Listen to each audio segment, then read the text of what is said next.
Hello, hello, hello. Hello, everybody. Welcome on in. Gramps, I see you over there on the YouTubes. Good time zone to you, man. Welcome in, welcome in. Thank you for being here. Always appreciate you. Those who are on Twitch as well, shout out to you. Welcome on in. Welcome on in, man. We're gonna get this party started. I just need to first... Actually, I didn't even check my emails yet. But... do this in the meantime. While I have some time.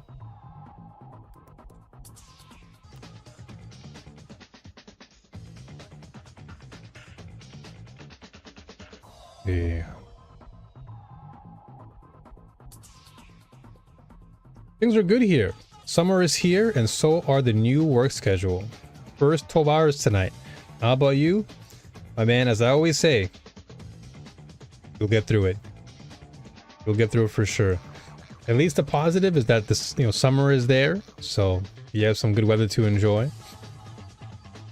So you'll get through this, man. As for me, I'm doing pretty good. It's been a very productive, very productive couple weeks. I've been working on a lot of content off stream and just been getting myself prepared for what's to come. I'm playing a lot of Diablo 4 recently, and it's been really, really fun having a blast with Diablo 4. And so just kind of, just trying to build new habits, new good healthy habits, of course. So everything on my end has been pretty good. I can't really complain all that much. I'm alive, I'm breathing, so I have everything to be grateful for. Everything is working according to plan. Oh yeah, that's what I wanted.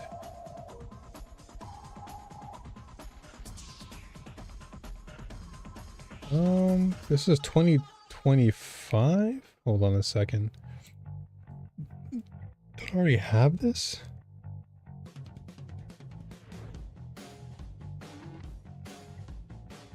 Give me a second. I'm trying to download the Summer Game Fest logo because I've been approved for the co-stream. And I just forgot to check my... Oh yeah, that's right.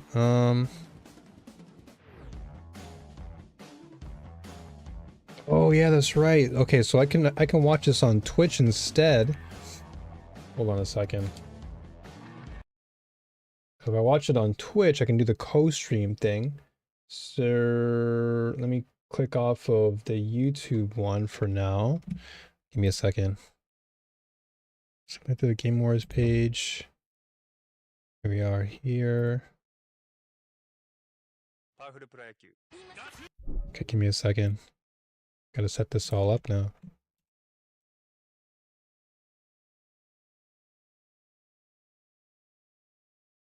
Okay. Good thing this muted. Holy moly. Good thing this muted.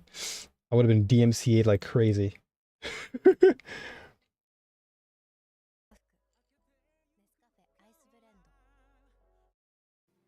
Alright, there we go. Hold on a second.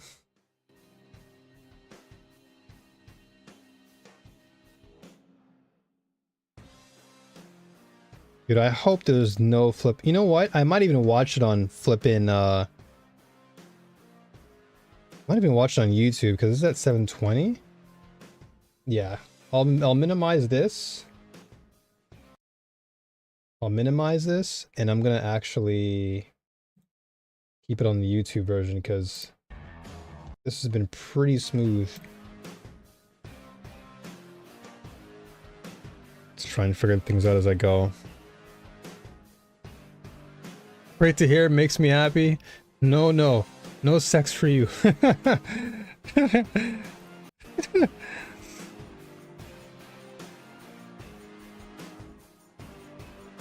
No sex for me right now. I am fully focused. I'm locked in. So now I have the co-streaming thing on, which should, honestly, I'll just have YouTube on right now. I'll just have YouTube on to watch. So that should be more than enough. YouTube always seems to have better quality and they don't drop as many frames. So even if I'm like a couple seconds behind on the Twitch stream, it doesn't matter. I'd rather just keep the YouTube one on just because of how consistent it is. And I may even avoid ads.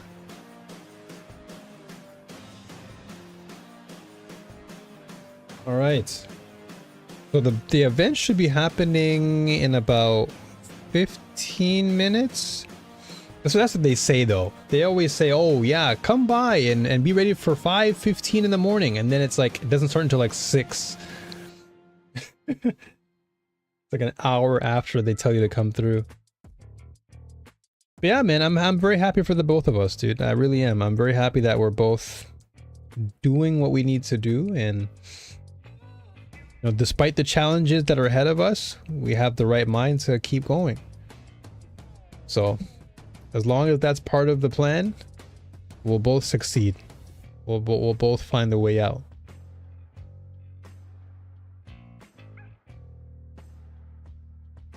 So how much time do you have to watch the Summer Game Fest? I imagine you have more than enough time now, right?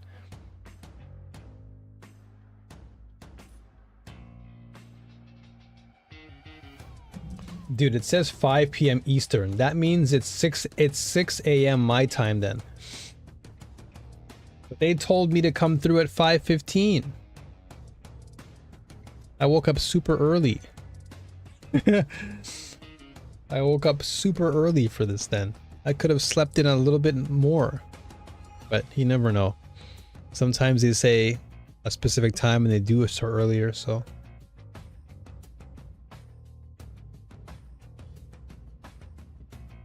Oh man, but I am definitely trying to get my brain to come online. Just for now, drinking some water.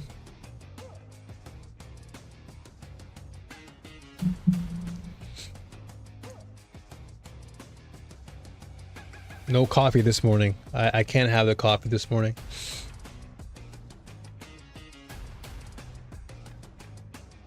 So okay, so now that I'm actually thinking about this event, I'm trying to think of what announcements I'm looking forward to. Of course, there's the Star Wars Zero Company that I'm looking forward to. That's one announcement that I know is going to be shown, because they did talk about, or at least the official Star Wars page, or EA Star Wars, they announced that they'll be showcasing Zero Company, which I'm looking forward to, because that's like the XCOM Star Wars game that I've been really itching to dive into. So I know they're gonna drop a trailer for that. Hopefully some gameplay, that way I can actually see what's going on. But everything else, I don't know what to look forward to actually. I would like to be surprised, and I would like to see some announcement of some like throwback IP that we haven't seen in a long time. Like a Sly Cooper or a Jack and Daxter remake or something. It'd be great to see something that's completely fresh and like out of left field. As long as my machines behave, I have some time. You'll be good, man. You'll be good. You've come to the right place, so you can relax and chill. Not to worry. Yeah, I'm trying to think of what other games do I want to be announced. I haven't really been keeping up very much with all the gaming announcements, just because I've been so focused on like one genre, and that's ARPGs, which isn't a bad thing. I think when you have one primary focus, it's just better for your brain. Like I'm not scatterbrained anymore. Like I'll occasionally look up what's happening with regards to like specific game related news, but for the most part, compared to before, like I was so entrenched in the gaming news. Now I'm just like, no, I want to just know ARPG news. And then of course like the Horizon game, which I hope they do showcase today too. Maybe they'll give us some more gameplay footage of the Horizon game. And then what else would I want? I'm trying to think to myself, what would I... No, they wouldn't show any GTA 6 here. That would be a bit weird. They'll probably show some gacha game. I don't know what gacha game, but I'm sure they'll show something. Maybe they'll show more of that Control Resonance game. Yeah, I can't think of anything else. Say that to the machines. I'm cool, calm, and collected. As you should be. As you should be. Machines are not sentient like we are. They're just bots. So we can't rely on them too often. But we can rely on ourselves and each other.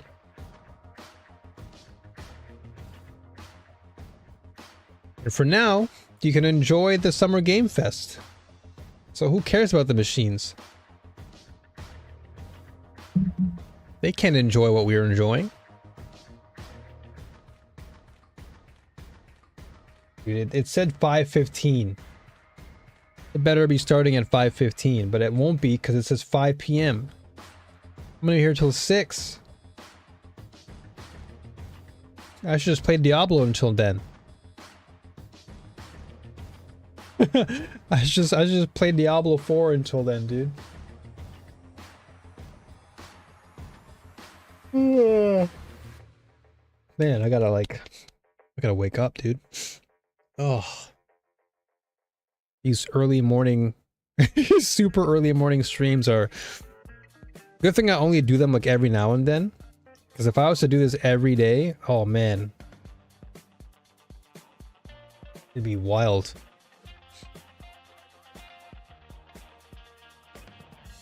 Sleep is so important. It is so important.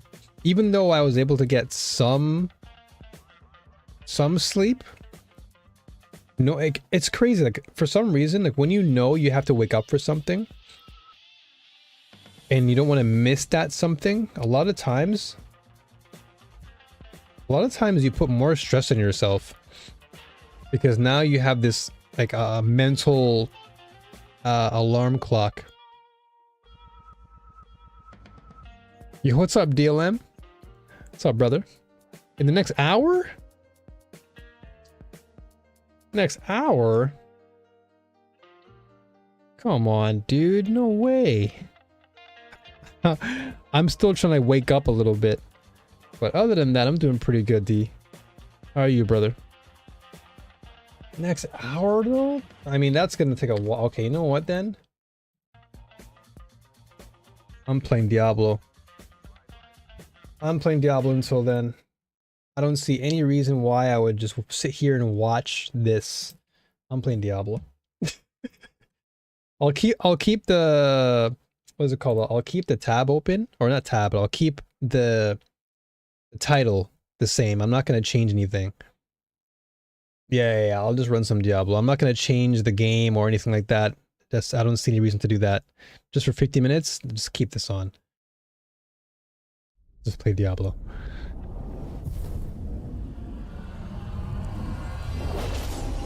It says 9 p.m. GMT, but it doesn't mention summertime. So I guess it's an hour because I'm GMT +1 here, but summertime makes it GMT 2. Yeah, and according to the actual stream itself, it says 5 p.m. Eastern, which in Japan, it's like 6 a.m. And they told me via notification to be up at 5 a.m. So I got up at 4. So I could have actually slept in for another hour.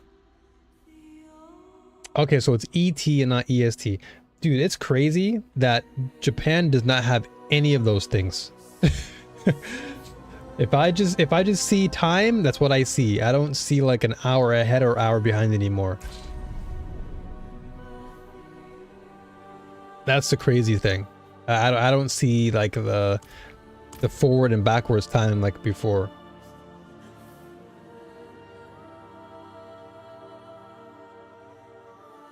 Oh, let's see how far I can go in Diablo for a little bit.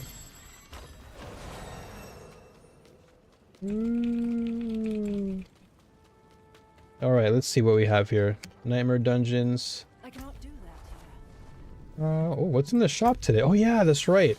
I should log in and do this because there's something in the shop. We're giving away free skins. Oh yeah, there you go. Ooh, this is a nice looking axe. I don't really use axes that much, but this is nice. Because right now it's the 30th anniversary for... Wait, 3-year anniversary of Diablo 4. But for the franchise, I think it's the 30th anniversary, so... Diablo is giving away a lot of free stuff right now.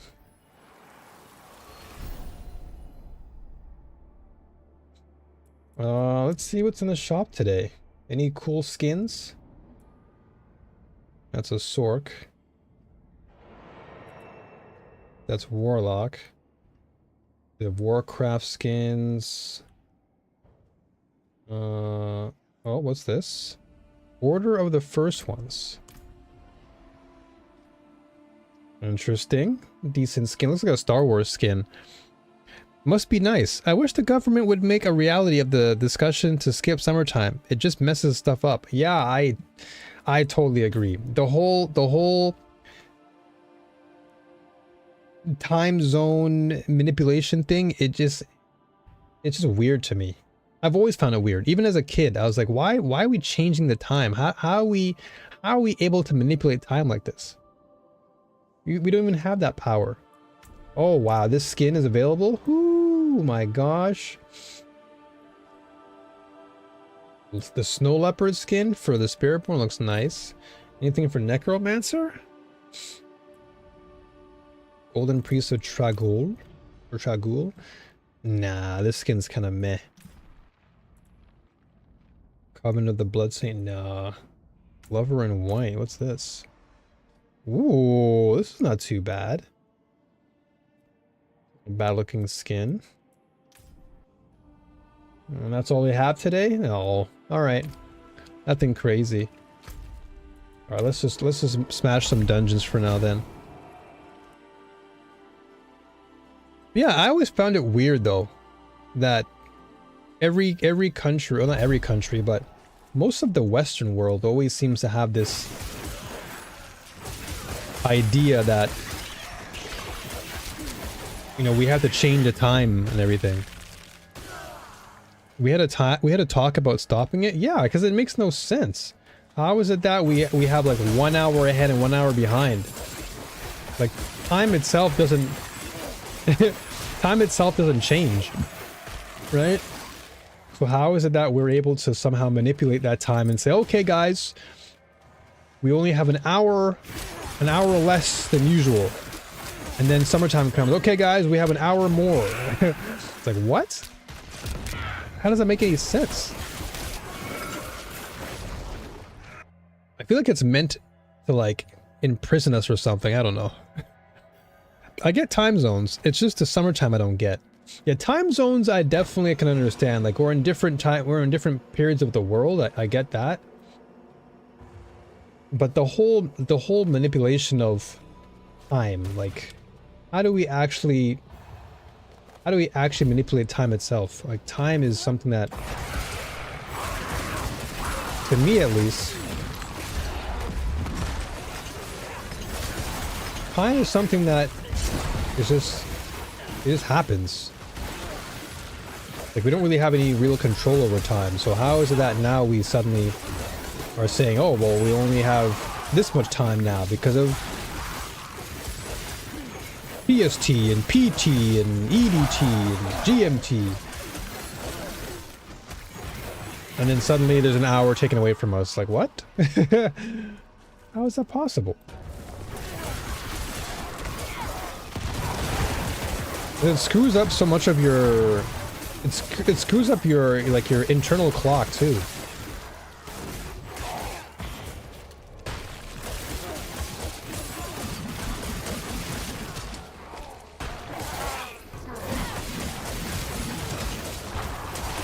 Dude, Necromancer is so fun.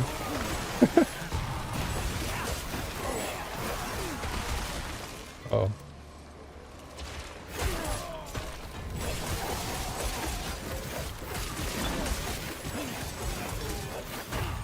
Boss time?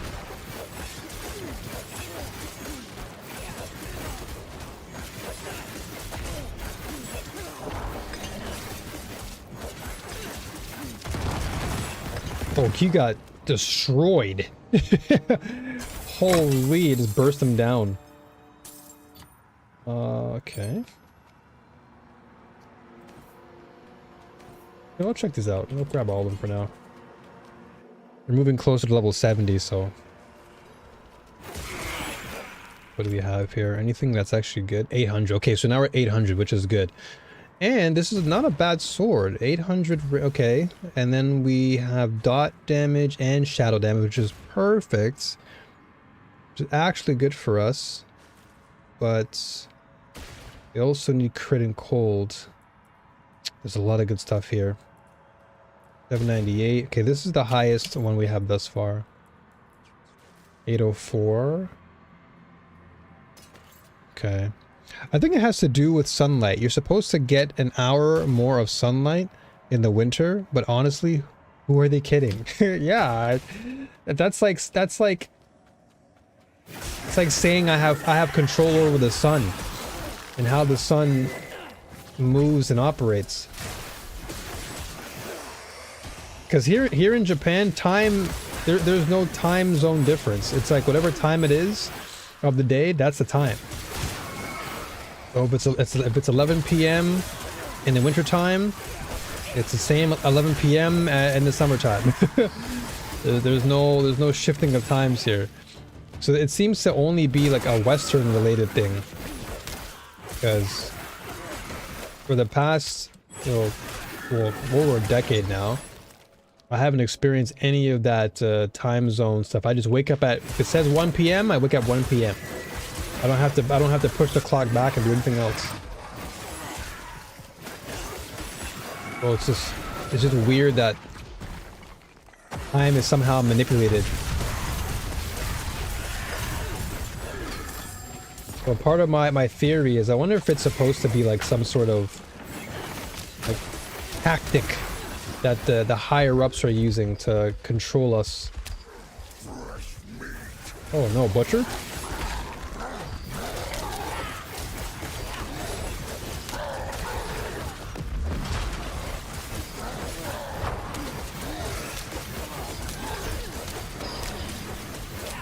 So long, Butcher.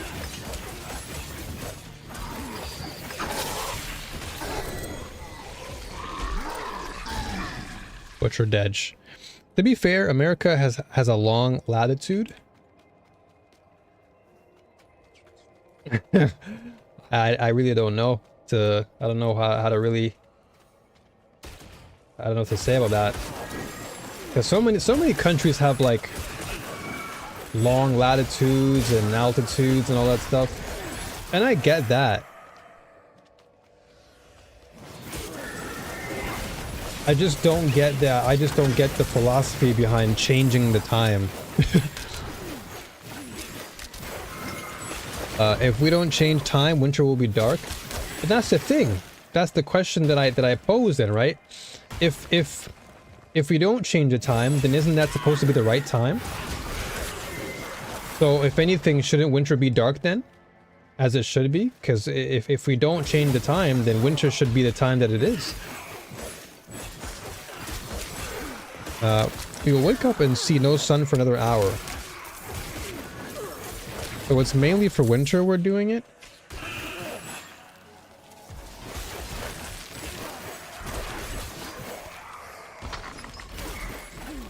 I'm always pondering that though. I'm always pondering like why that's the case though.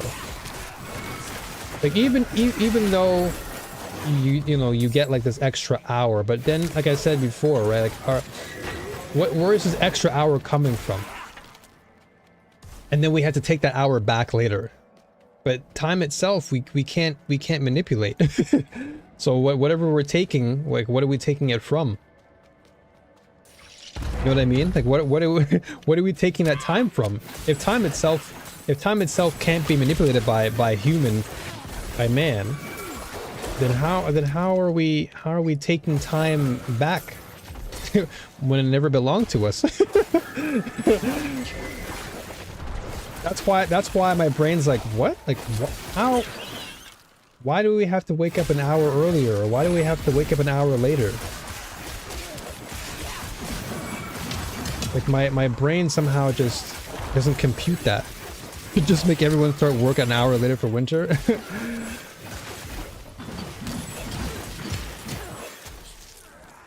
Actually insane.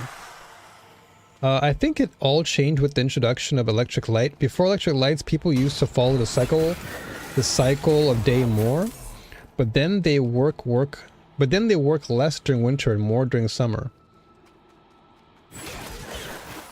Yeah, I'd like to think that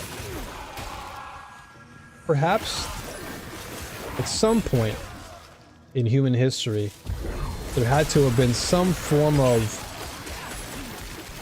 manipulation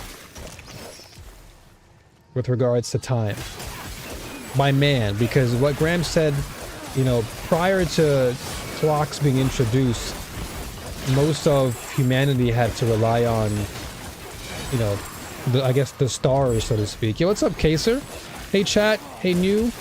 I've given up on PoE 2, still so damn laggy. Hey, I feel you. I feel you. It's okay. It's okay to accept that the acceptance is the important thing. And so once you've accepted that PoE 2 is no longer a part of your games to play, you can release that stress now. No more having to worry. I've already accepted that. I got my fair share of PoE 2, but because of all that performance stuff, I'm like, nope, I'm good. I can play other games that don't have that issue. But I'm happier.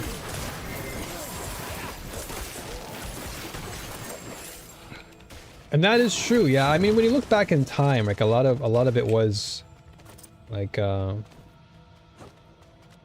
they were using different means to see time, like whether it was like the sun or the moon or whatever the case is. But ever since clocks were introduced into everything, that's when the whole time zone, you know, manipulation came in. Because I highly doubt that prior to clocks that anybody was thinking about, you know, turning back the time or whatever.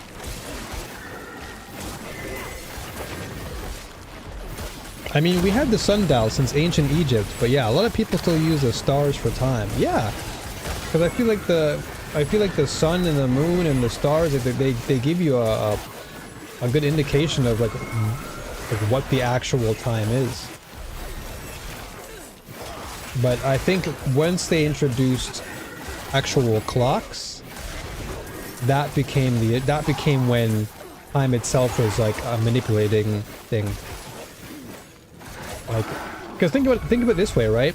If the powers that be had access to the very thing that we as humans, you know, look towards, that being time itself. Yeah, compasses too, right? So imagine, let's just imagine for one, right?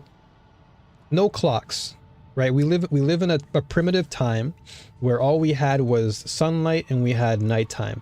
And perhaps like DLM said, you know, we have the stars to really kind of align with what's happening in the grand scheme of the universe, right? Imagine if man came in and said, hey, look at this thing called time. I can manipulate this thing. So let's make clocks and let's make watches, and then let's configure time to control people. I know it sounds a bit far-fetched, but in my mind that kind of makes sense. Like man made clocks to basically manipulate time, to control time, and then as a result control us. Does that make any sense? Because when you can control time, that means you control the narrative. Yay! All right, so let's go. Because I don't think back then no one had any issues with time. I think everybody, at least back in those days. Sounds like a conspiracy theory. Sometimes those conspiracies might actually have some truth to them.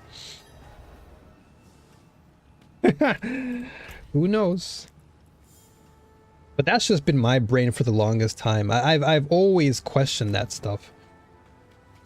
Because it's always bothered me. I've always, like as a kid, I've always been weirded out by having to wake up at this time and like, for example, like waking up to go to school as a kid. Having to change my time schedule just because of what the clock says or whatever they say it is. It's like, huh? Doesn't school start at 8 a.m.? No. It starts at 7 a.m. now. What? How does school start an hour earlier? Makes no sense. Let's go to Bone Spirit. I'm gonna start bursting down. Thank you for the 3 in a row, Kaser. Appreciate you, brother. Thank you for being here for 3 streams in a row. Let's see how long that stream will go for. That streak, sorry.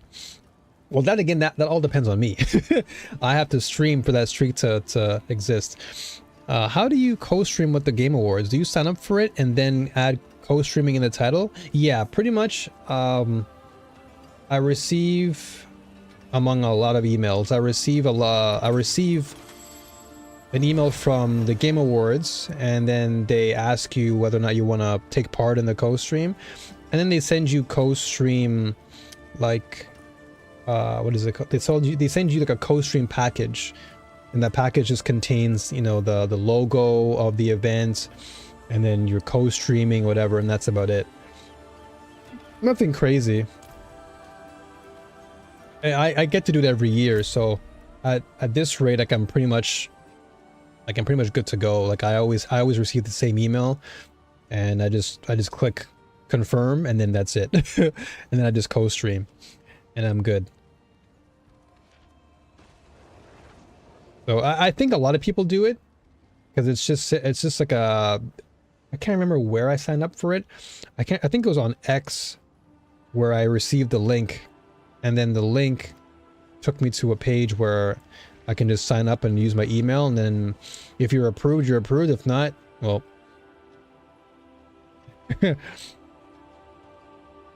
They have in a rows now.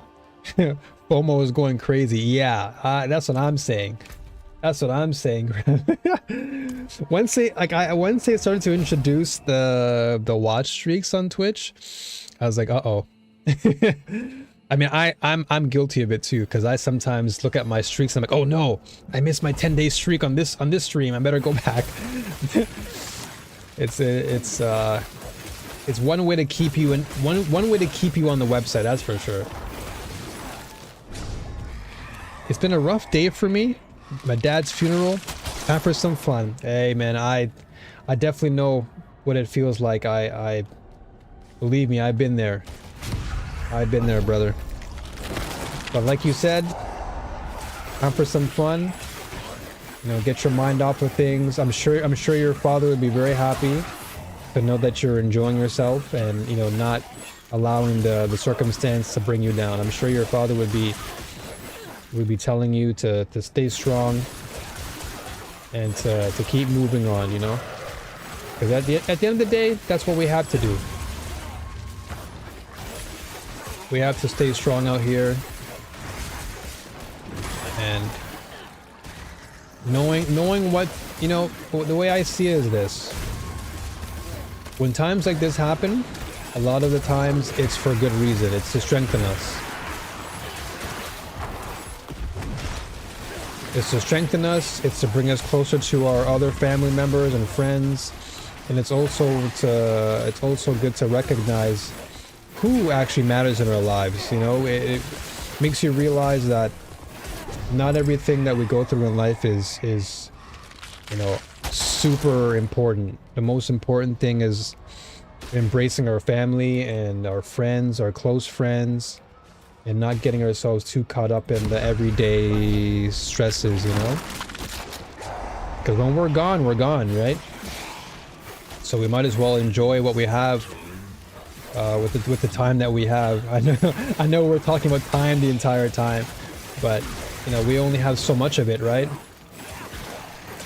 So it's best for us to enjoy it while we have it, and to appreciate the company that we have, and to learn from our mistakes, and just grow and just you know, enjoy life for what it provides.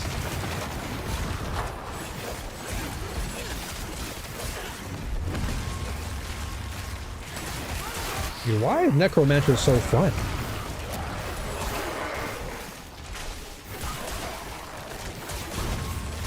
I just started playing Necromancer 2, by the way.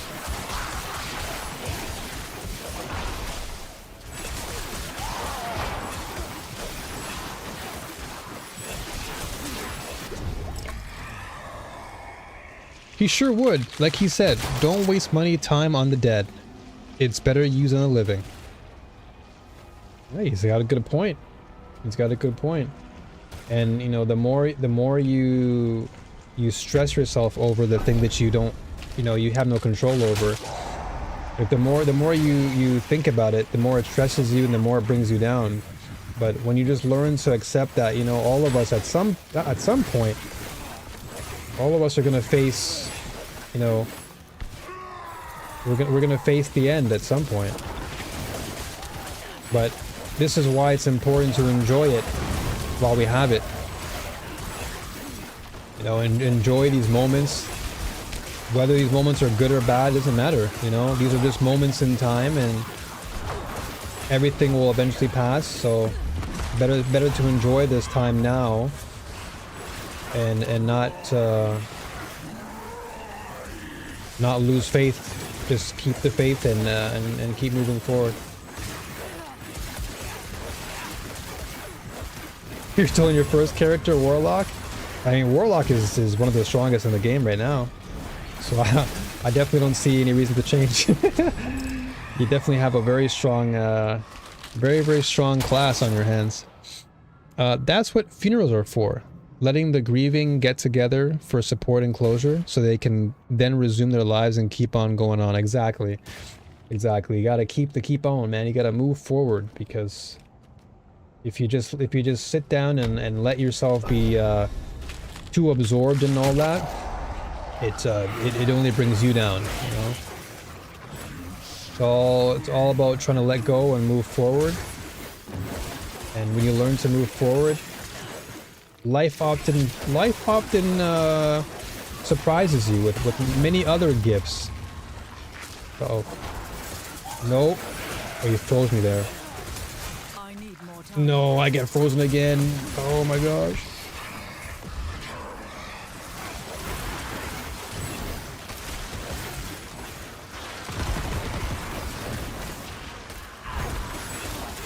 I'm getting stunned. Who's stunning me? This guy?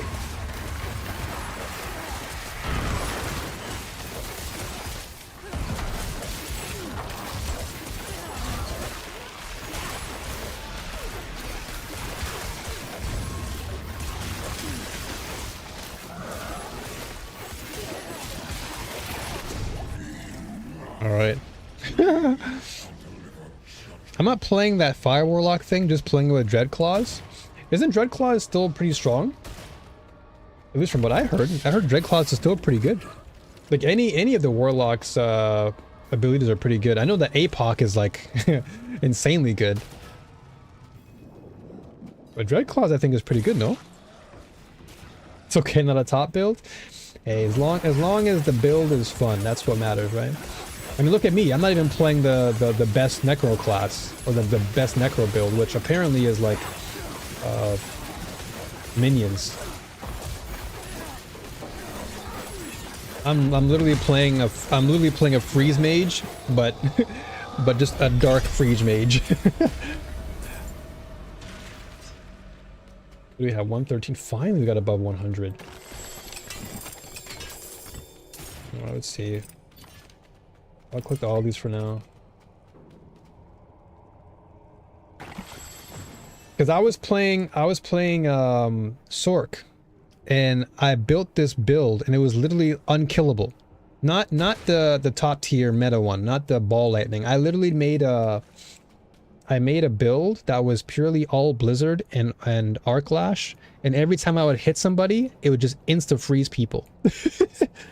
And so I would never die because I would have like a barrier up, because every time I hit the enemy, I get a barrier for free. So I would basically just not die.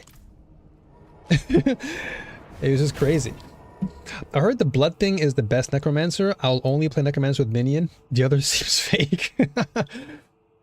Funny enough, I don't mind the minions, but I actually like playing necromancer like a lone wolf. I did the same thing in PoE where I play witch without the minions, but I like the option. I like the option of having minions there, so if I ever decide on, you know, playing minions, I have it. And that's why Necromancer was like, you know what, maybe I should play more Necromancer, because the build or the class is so versatile. There's so many ways to play around the class that you're always constantly trying to figure out like what to do, and there's always something intriguing about playing Necromancer, sorry. Because we already have this. Oh yeah, so I can do this. I can do the Wolf Companion too. That's gonna get nerfed though. This is getting nerfed the next patch.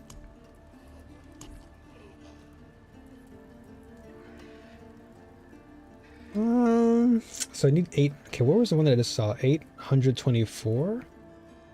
So this can go. This is 800. So this one is all damage multi. So I need crit damage and cold. All damage is not bad, but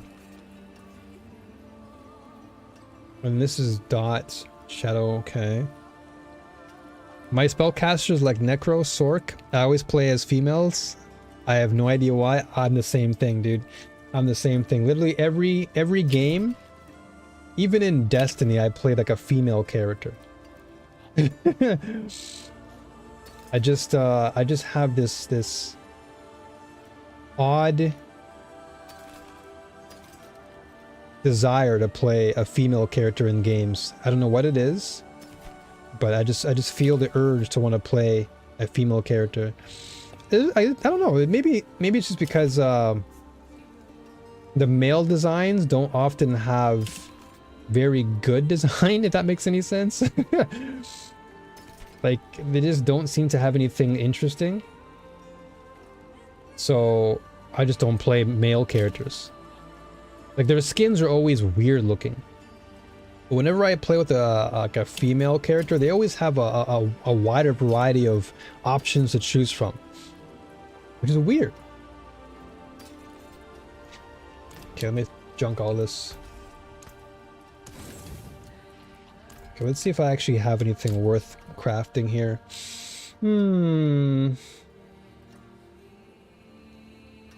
This has more ints. More life. I guess we can use his helmet for now and get some armor on there. Oops. What brings you to the ancient isles? And you know what? Funny enough, going back to Destiny. Yo, what's up, Motion? Good to see you. Welcome on in. Just waiting for the Game Awards to begin. It should be starting momentarily. We're just playing some Diablo in the meantime. So yeah, going back to Destiny. It's funny because for the longest time I was playing Hunter. Hunter was like my main class. Well, what I considered to be my main class in Destiny 2.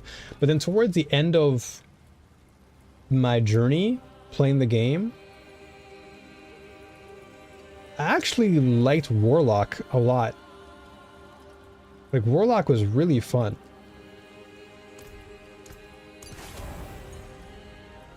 Like, I had a ton of fun with Warlock. Especially in PvP, it was so fun.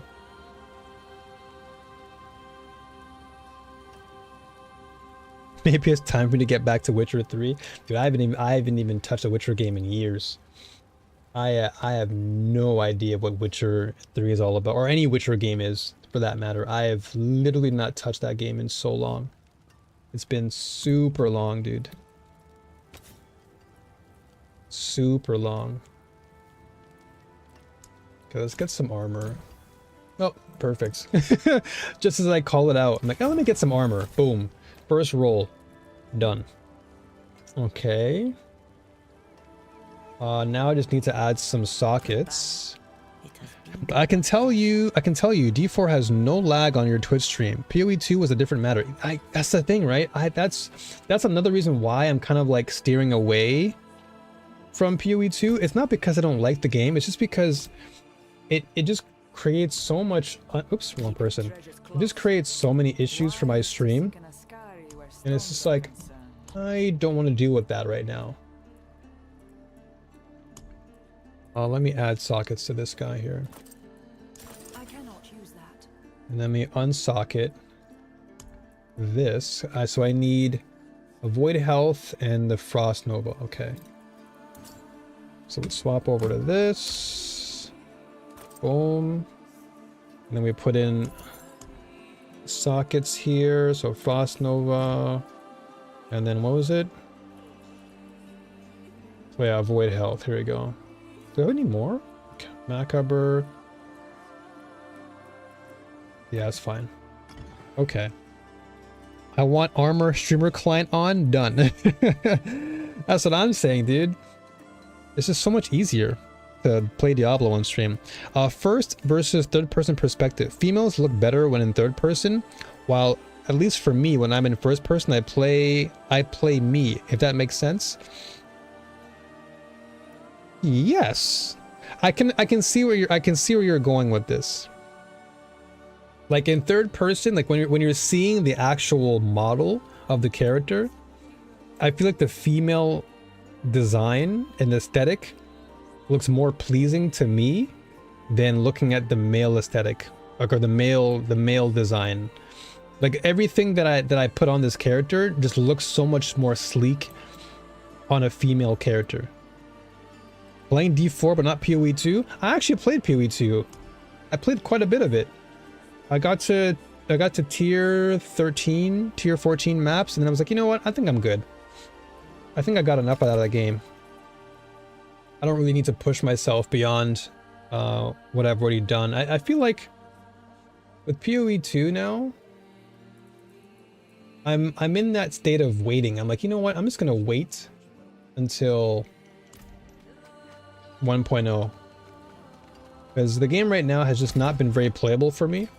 So even though I was able to kind of push myself to get to tier 14 maps, I was like, yeah, you know what? I can go without it. In Cyberpunk 2077, I prefer female V.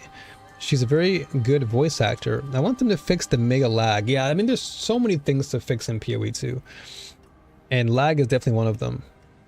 But funny enough, I actually have not played Cyberpunk either. As much as I love video games and I love sci-fi, that was the one game I never had a chance to play. Sadly. So I would need crit strike and cold damage. But also motion. D4 is dropping season 14 pretty soon, so I'm just trying to get myself familiar with all the upcoming changes and stuff too. And I also find D4, like for me personally, and I had to come to terms with this myself, because otherwise I feel like I would just be doing myself a disservice and I would just be lying to myself. But I really do find D4, Torchlight, Last Epoch, I find these ARPGs to be a lot more fun, just in terms of what they offer. Like, I often always criticize PoE2 because for a game that always seems to receive all of this applause, there is so much going wrong with the game in terms of the Like the end game, I definitely can give them credit for that, but we simply just can't applaud them for all the bugs and everything that come with the game. When you have major patches like 0.5, bugs and minor issues are to be expected. That is true, but then we should say the same thing for every other ARPG. Because one thing that I've noticed is we always want to give PoE 2 a pass. That is, oh, you know, okay, it's a major, you know, it's a major patch, it's a big update, it's expected, and that is true. But we should then say the same thing about other ARPGs that have similar problems. Like if D4 comes out with a patch and it has bugs and issues, we shouldn't have this vitriol toward D4. Oh, D4 bad. Oh, you know, it's like the double standard. That's what bothers me a lot. That's the thing that bothers me about the PoE 2 community a lot, is that they have this double standard of things. It's like, dude, games are not perfect, I get that, but we shouldn't place PoE 2 on this high pedestal when problems arise, and then if that very same problem happens in another ARPG, we suddenly just shoot that game down, like, oh, this game is terrible, oh, this game is nonsense. It's just like, no, we shouldn't treat other ARPGs like they're below PoE 2. I think every ARPG is going to have its fair share of problems, but I think it's important that that we address these problems and be realistic about it and say, hey, look, you know, this is not acceptable. Like this is not something we should accept and just pass on it and be like, oh, well, it's just a major patch, we should just, you know, they'll fix it.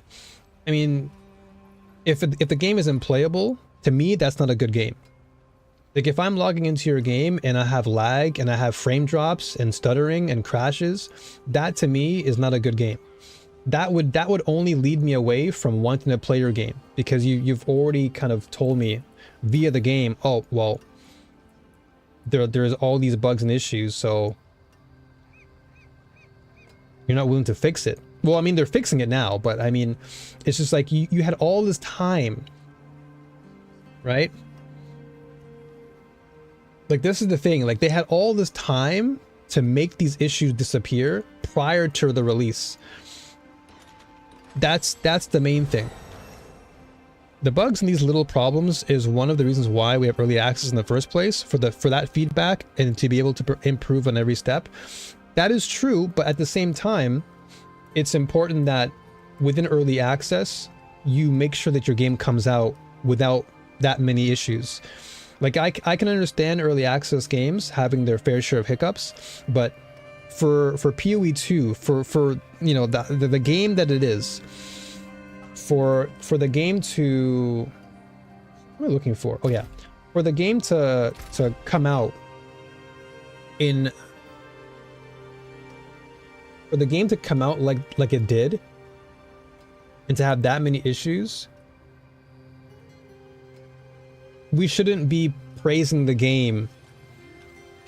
We should be we should really be saying, hey, look, listen, I'm not going to play your game until you fix this stuff, because I'm like, we paid money to play your game, and if this is what I'm receiving, which is a product that isn't really finished, it's like it's all crashes and bugs, fix the game. Otherwise, I won't play your game. You know, like that's the mentality I think we should have. We shouldn't just be like, oh, you know, just it's early access, we should just give it a pass. It's like, no, like I paid money to play your game. Like you should at least fix it, you know? You should at least look at it and think, okay, yeah, this is a problem we need to address. And we had plenty of time to fix these issues, and why are these issues still persisting? And like Graham said, like, consistency is important. You know, I don't mind if a game comes with some, you know, some bugs or whatever. That's a given. But when I look at other ARPGs, for example, like, okay, I'll take Torchlight Infinite as an example. When Torchlight drops a new season, if there are any issues, typically they're found within like a day. Patch fixed, bugs fixed in a day. Like within minutes of within minutes of everything going live, they have like an update for the update. They fix their bugs immediately, and their servers never have issues.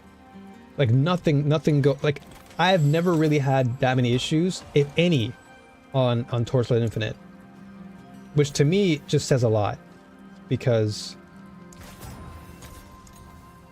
if you can have a game that I can log into and I can play without any hiccups, that to me defines a good game. Because now you've shown me that your servers can keep up with all that's happening. What the? Oh yeah, that's right. So I need to go max life here. So while I do agree that early access is meant for players to, or at least for companies to kind of take note of what's happening, I think it's just as important for those companies to make sure that their games come out not bugged. Because another good example, so Crystal Fall was a new ARPG, and when that game came out on Steam in early access, mind you, the game came out with bugs and crashes. Nobody can play the game. And what happened to the game? It got negatively reviewed. It got review bombed on Steam. So this is the point I'm trying to make here, is that there's a double standard that needs to stop. Because if we have a new game, a new ARPG that just came out and it has similar issues, and that game gets Steam bombed, but then PoE 2 has the very same issues, if not worse, and yet somehow we can just give it a pass. I just don't, to me, in my brain, that doesn't equate to anything. It doesn't make sense. Because you're basically saying, oh, okay, so this game can crash and have all these problems, but then the new ARPG comes out and it has similar issues and we just quickly dismiss it? That doesn't really make much sense to me. I'll be honest, early access is a bit of a double-edged sword for me. I want to play a game as soon as possible, but I've found that many times when I play early access, I play through the content very quickly and then I stop playing. Rarely I come back to the game when it is fully released later. That is true too. Yeah, because I mean, early access, you're given the access early, right? So a lot of it just comes down to, you know, you've got your fair share of the experience done. It's out of the way, right? There you go. Perfect. That's what I wanted. So now I just need to go here. Sorry, I'm just taking so long to... I'm thinking through my plans as I go. Oops. Thinking through. What's up, Carl? I see you, brother. What's up, buckos? Everything's good, man. Everything's good. We're just having a discussion about ARPGs and...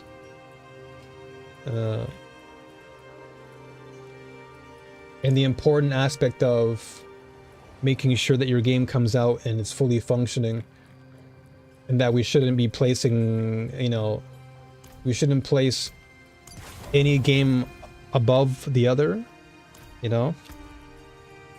I think that's the problem that I tend to see most often, is that we place too much credit on PoE 2 as if it's like, you know, this amazing perfect ARPG, but it's like it's not perfect at all. And I think the point I'm trying to make is that we should treat all of these ARPGs that come out, or at least the ones that are out, treat them equally. Like, we should all give our honest criticisms, but we should never dismiss the game but then give credit to the other game that has the same issue. It just makes no sense to me. Like, if we're going to address one thing in one game, you should do it across all games. You shouldn't be saying, oh, well, it's PoE 2, so therefore, you know, oh, the bugs and all you know, all the bugs and all the issues, oh, we can just let that go. It's PoE 2, you know what I mean? They'll fix it. But then D4 has the same issue. Oh my gosh, D4 bad, guys. Don't play D4. It's terrible. Like, it's just that type of mentality. I think is just a bit too skewed. Let me go back up here. So Kaser says 2 leagues in PoE2. I haven't been able to play because of server issues or maybe account related. I think it's way too much. For some reason, people accept this kind of problem from PoE2, and that's why I'm saying that. I just think it's something we should not accept. I think it's an unacceptable thing to take an ARPG or just any game. I think it's important to accept that, yes, it's an early access, and we are expected to at least, you know, have some improvements be made. But when those issues persist, this isn't the first time this has happened. Every single patch or update that PoE2 has had bugs and major issues, and people just pass it off like, oh, it's just PoE2, they'll fix it. But if any of those issues were to persist in any other ARPG, that thing would be Steam review bombed. It would just be, you know, wiped off the face of the earth. And that's like the double standard I'm talking about that needs to just needs to go away. And yeah, I totally get the PoE community being like dedicated and stuff, and that's totally fine. I'm totally okay with I'm just gonna stop for now because we're gonna get the ball rolling. I think the event's gonna begin soon, so gotta get ready. This is the Twitch side. Oh, here we go. All right, perfect. 3 minutes. All right, now we can actually have a discussion about the actual Games Fest. But yeah, I think at the end of the day, you know, content is never fully fledged out, like as Graham said, and so the content is missed out on a lot of times. But I think it's really important that as fans of the genre of ARPGs, and as somebody who you know plays ARPGs as a career, I always try to have a balanced outlook on things. And so I don't like to put one above the other. Like, sure, I'll have my favorites. Nothing wrong with having your favorite games to play. But I think it's just as important to recognize that when a game has problems, we have to address those problems. And we can't simply just write it off and say to ourselves, oh, well, you know, they'll get it done. They'll fix it. It's early access or whatever. But then, as I said before, other games that have similar issues, immediately they get Steam review bombed. And then we just completely destroy that company or that development team's career, you know? It's like we can't put PoE2 on a pedestal anymore. At this rate, I think it's just unacceptable to have, again, and this is why I'm saying it. It's because PoE2 is such a big game now, and you have all this financial backing in your game. Like, you have Tencent backing you. You have a large amount of resource to work with. If it was, let's say, if PoE2 was in the circumstance of, let's say, a smaller team of devs, didn't have that much resource to work with, I can honestly understand if you have bugs to work out. A lot of them. Because you're a smaller dev team, you know, you have a little bit more to work with. But if you're a big team like GGG is right now, you should not be releasing your games in the state that it is now. Your game should come out with very little bugs. If a game like Torchlight Infinite can come out with little to no bugs, then PoE2 or GGG like is a much larger team than those at XD at Torchlight. So that should say something. That's the danger for devs to do early access. Yeah, because it's a really kind of high risk, high reward, I guess, right? You're gambling at that point. Should I go back and to play Dragonkin? It's up to you. If you like Dragonkin, play it. That's what I always say. If you enjoy the game, definitely go for it. I wouldn't stop yourself from playing. I just didn't play, or I haven't played Dragonkin for a while, just because I mean, I had my fun in the game, to be honest. Yeah, I think I'm gonna wait a little bit longer for Dragonkin. I want to see what else they cook up in the game, because when I played Dragonkin, it was pretty early on. and I personally enjoyed it. Like it reminded me of playing Diablo 3 in a lot of ways. So Dragonkin was like my kind of Diablo fix when I didn't have Diablo. But now that I have Diablo 4, I'm like, well, I'll just play Diablo. Well, I'll see what happens with Dragonkin, because it is a good game though. It is good. I gave that game pretty good praise. It is pretty good. You are totally right about being. You are totally right. Being fair. Holy crap, it's loud. But yeah, you are totally right. Being fair is very crucial. Yeah, you have to be fair. I think when you're fair, it's a lot easier to see. It's a lot easier to see things. You know, when you have a fair foundation to work with, it becomes easier to kind of discern what needs to be changed, what needs to be fixed. But if you're always looking at something from like this high pedestal, you're always going to see yourself as like the top dog, but then you're going to look down on everyone else, right? It's a good one, don't worry. All right, hello everybody, and welcome to Summer Game Fest, All right. gaming's biggest global showcase. And now I can turn this up. We can agree. PoE 2 does have the greatest potential. Yeah, I definitely agree. I definitely think that PoE 2 has a ton of potential. Like I still like PoE 2. Don't get me wrong. Like I'm saying this from a place of appreciation and care for the game. This is our What? Hold on. He said fan favorite returns. If I see anything that's from my childhood, I'm gonna scream. I agree, we should criticize equally, but I also think people are more anal toward D4, not because it's D4, but because it's the giant that is a Blizzard. People have less patience and scrutinize more because it's Blizzard and its reputation, while people look at PoE and the reputation of GGG and being relatively smaller and have more faith in the studio, I feel. I guess, like Blizzard, yes, you know, Blizzard definitely has a pedigree, right?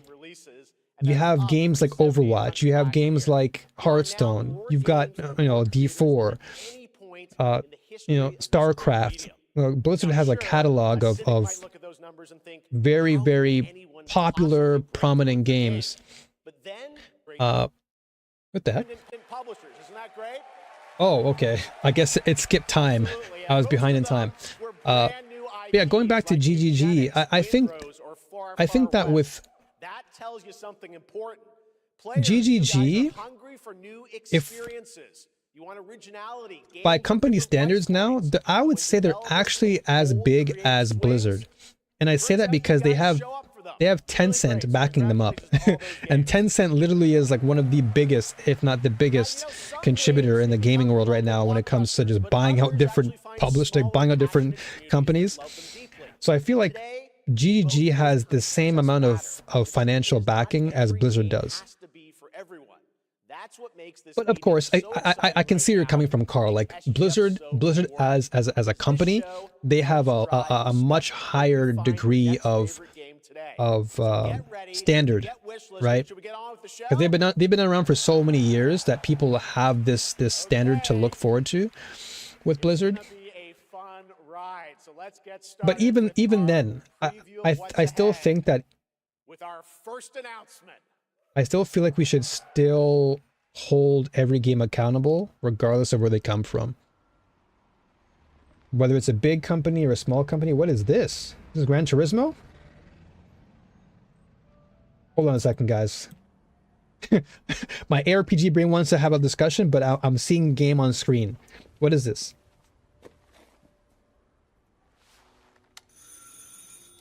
Concierge.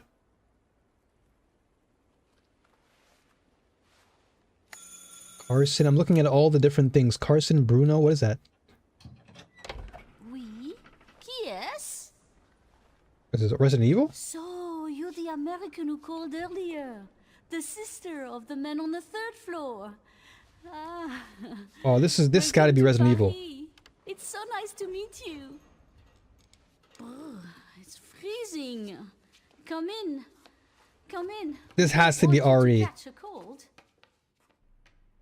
I hate to say it, but your brother is, well, quite odd. In we go. This looks like RE. It looks like the same engine. In we go. What the heck? What was that?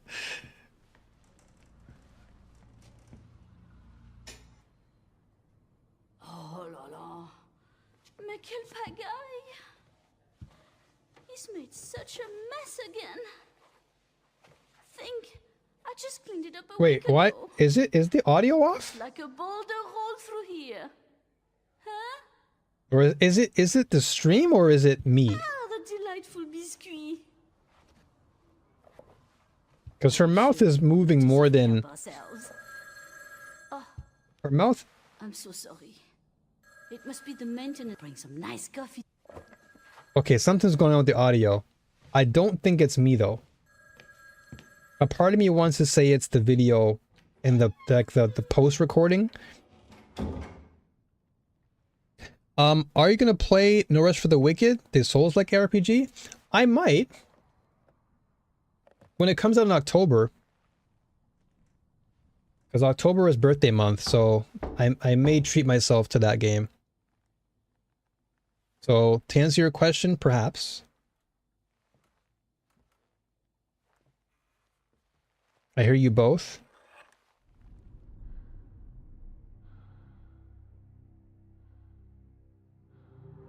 So my concern was the audio in the actual video. Like it was desynced.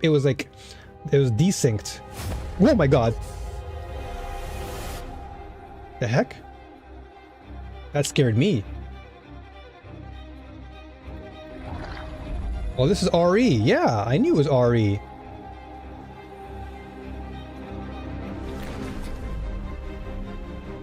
EV? This is RE5 remake? No, wait, what? Don't move. Claire Redfield. Oh, Claire. Oh, Code Veronica. Wow. So it's a Code Veronica remake. Okay, they brought back a goated game though. Oh my god. They brought back Code Veronica. That's actually insane. Code Veronica is a classic. Next year. Okay. The way GGG is seen similarly to CDPR. Reputation goes a long way. Yes, Cyberpunk release was horrendous, and it was still criticized, but if the same release happened with current Bungie and its reputation, would have been dead on arrival and crucified. That's what I'm saying. That's what I'm saying. But you are right though. Reputation does go a long way, because we saw what happened with Cyberpunk and how it went from zero to hero. Is this Cuphead? This is Cuphead. Hello there, I'm Cuphead here at Oh, Studio MDHR hold on. And I like today, Cuphead. We have a special announcement for all of you. We're happy to Never confirm played RE? development has begun on a brand new hand-animated Cuphead. I'll be honest, video Casey, you're not game. missing much. Our I mean, talent if you like horror games, sure. ambitious project, which will take Cuphead and friends on a fresh, Like I've played I played every RE game, It's still in early stages, but we I've look kind forward of to moved on revealing more when the from time RE. is right. Well, from all of us here at Studio MDHR, thank you for. This is so Jeff Keighley, because he loves Muppets so much. Hello? Yes? Oh, indeed. Oh, you want me to tell them? Yes, I'll tell them. Yes, right now. Well, it seems I have Cuphead 3? one more surprise. A small team within our studio has been working in secret on something completely different. Whoa. This new project is a love letter to the era that brought us into the world of video games. We have prepared a sneak peek, and I'd say it's pretty radical. Over here? Pretty radical. That sounds so 90s. Personally, never played an RE game. Now now in development at Studio MDHR. Mighty Cuphead. It's Mighty Cuphead Adventure. Wow, this is some throwback. Fast action platform shooter with arcade quality graphics and amazing sound. Dude, this is literally like my Mighty childhood. Cuphead Adventure. Only from Studio MDHR. Yeah, is that legit? That's like 90s right there. Oh my gosh, I gotta get that. You know I love my puppets. That was great. And Yep, there you have loves it. his Two puppets. Brand new games from Studio MDHR up in Canada with Mighty Cuphead Adventure, a true 8-bit action platform. That's so cool. Consoles and PC, and then a brand new hand-animated Cuphead game has been confirmed too. Great news. Very nice. So Cuphead. Now please join me I in love welcoming my Cuphead. co-host, One of my favorite games to partner in play. a game discovery website called Looking for Game. It's Lucy James, everyone. Who's this? Oh yeah, Lucy James. She was the announcer last time, or host. Thanks, Jeff. I am thrilled to be back here at Summer Game Fest, and I'm excited to share in so many. I didn't have any problems on release on Cyberpunk. That said, I did expect more back then. A lot of updates later, and the expansion and the game is now amazing. Yeah, and so I guess going back to the point of PoE, right? I think it's fair to say that whatever problems they have now, I'm sure it'll be fixed later, and that's good. And so I do have faith that PoE 2 will be really good later on. But right now, I can't with all honesty. Sega? Hold on, hold. Sega. I love Sega. What is this? Is this? Oh. Wait, is this aliens? Is this the alien game? Wait, why is it in Japanese though? I mean, I don't mind if it's Japanese because, you know, I live in Japan, but why is it in Japanese though? Is she the girl from Hunger Games? I'm not too sure. Is that? Can someone confirm that? Is Lucy James from Hunger Games? This has to be the Alien game. This has to be the Alien Isolation. Yeah, it's Alien Isolation 2.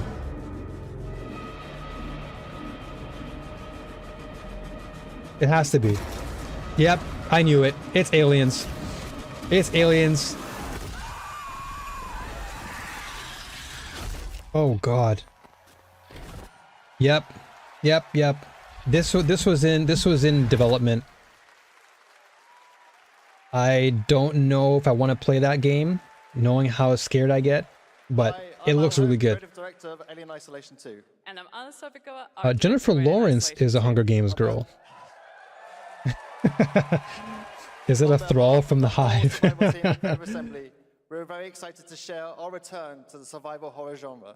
Yeah, I like that hat though. Since we released the first Alien Isolation, and we're continuing what we started. Oh, I want that hat. Which builds on that core isolation experience of escaping the terrifying, unkillable, relentless alien. And this time, we're unleashing the alien on an unsuspecting colony world. From the claustrophobic confines of the colony itself. How did I know she'd be like a Kova? I know that sounds kind of weird. But like when I saw her, I'm like, this has to be some sort of like something Kova last name. And I was not wrong. Thanks. She has like the look of like the European look. Thanks so much, Anna and Al. Today we are honored to have you seen the game Ill? I have not seen the game Ill. 2 decades, his work has What is reminded that? us that games can be emotional and deeply human. There's so many games that I've not been keeping up with. My brain has been so glued to ARPGs that this is all new to me. The legendary Fumito Ueda-san. Ueda-san, great to see you. Oh, this might be a big announcement. Hold on. Yeah, Eastern European, yeah. Let's talk about his next game. A few years ago, From the cold nights in the middle of summer, right? Indeed. Robot. Well, now it's time to step deeper. Hold on. The mysterious, unsettling, and epic world that marks Ueda's first game in a decade. Let's take a look. Oh, that's right. They announced this last year. They gave us a glimpse of this last year via a preview, like a teaser. But now, oh, dude, this is gonna be an amazing game. I loved Eco and Shadow of the Colossus a lot. So this new project from him is gonna be amazing, I feel. And you know me, I love my sci-fi, so this is already talking my language. Please check it out. Yeah, I'll definitely, I'll write it down. It's called Ill. I've never heard of that game, so.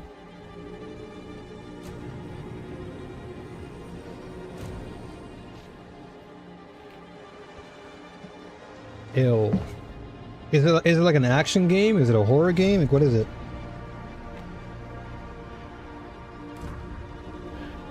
It's pretty low? Okay, hold on. My volume is almost at max. It could be the trailer though. Oh, wow. Okay, I can see some frame rate drops. That's in the video feed, by the way. That's just the video feed dropping frames. Wow, so he basically said, I'm gonna give you guys Shadow of the Colossus, but sci-fi.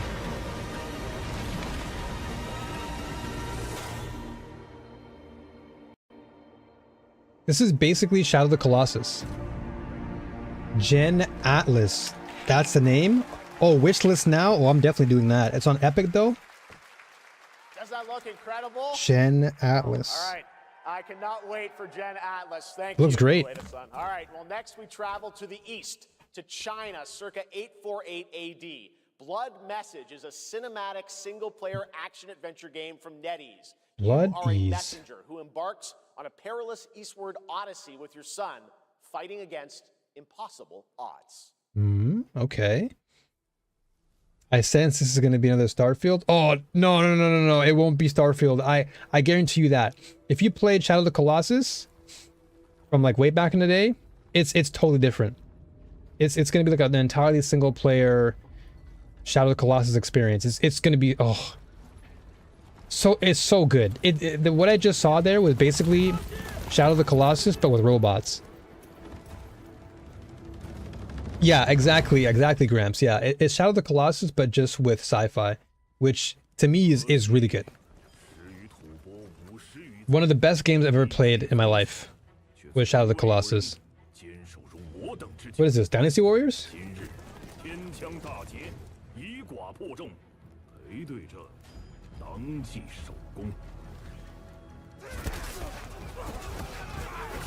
This looks like Dynasty Warriors already. Ooh, damn. Like, I know it isn't, but it looks like Dynasty Warriors.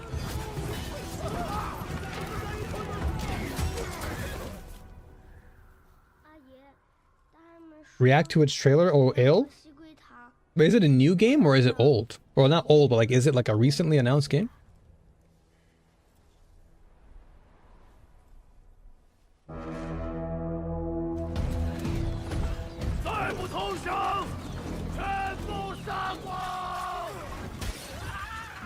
I don't know, I'm getting like Where Winds Meet vibes from this game all of a sudden too.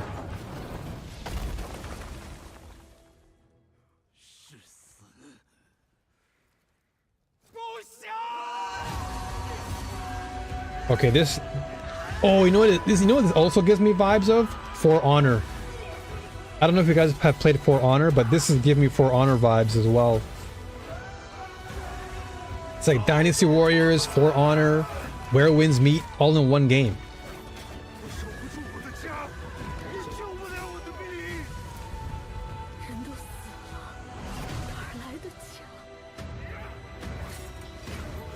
Is the volume still low, by the way?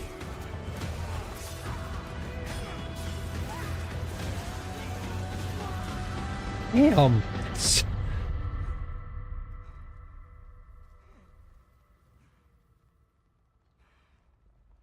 Pretty gruesome deaths right there.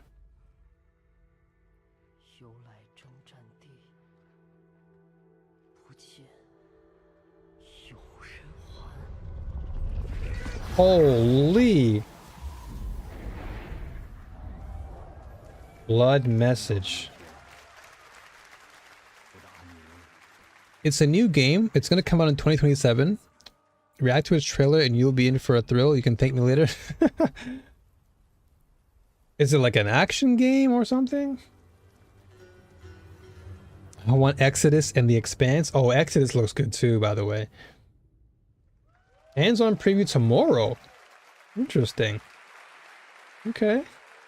Now please welcome a game Yeah, Exodus looks sick though. Exodus is like the new Mass Effect. in 2 decades. That game I'm looking forward to. Studio, it's Masayoshi Yokoyama. I wonder if we'll ever see Exodus again, as far as like a trailer.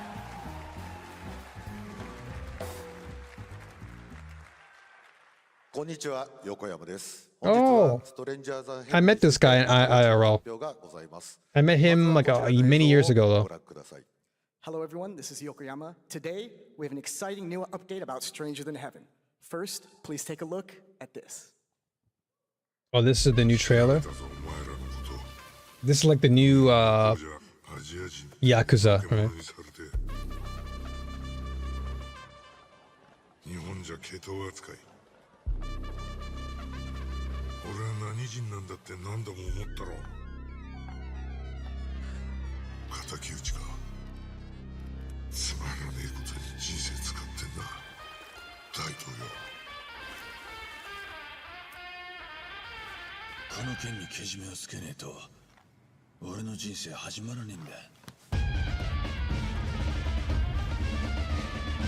Snoop Dogg? What the heck?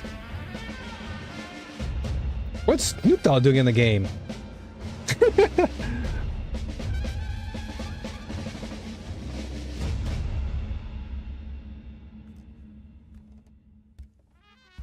Tupac? What the heck? Why is what Tupac? What the heck am I watching? What? Crazy. Well, yeah, What? We got a lot to talk about. But first of all, Why Snoop Dogg and Tupac? Huh? My brain just completely went south. The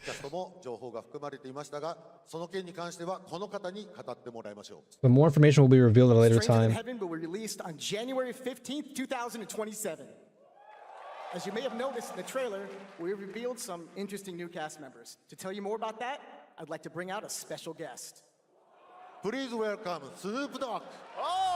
I was gonna say, please welcome Tupac. I'm like, what the heck?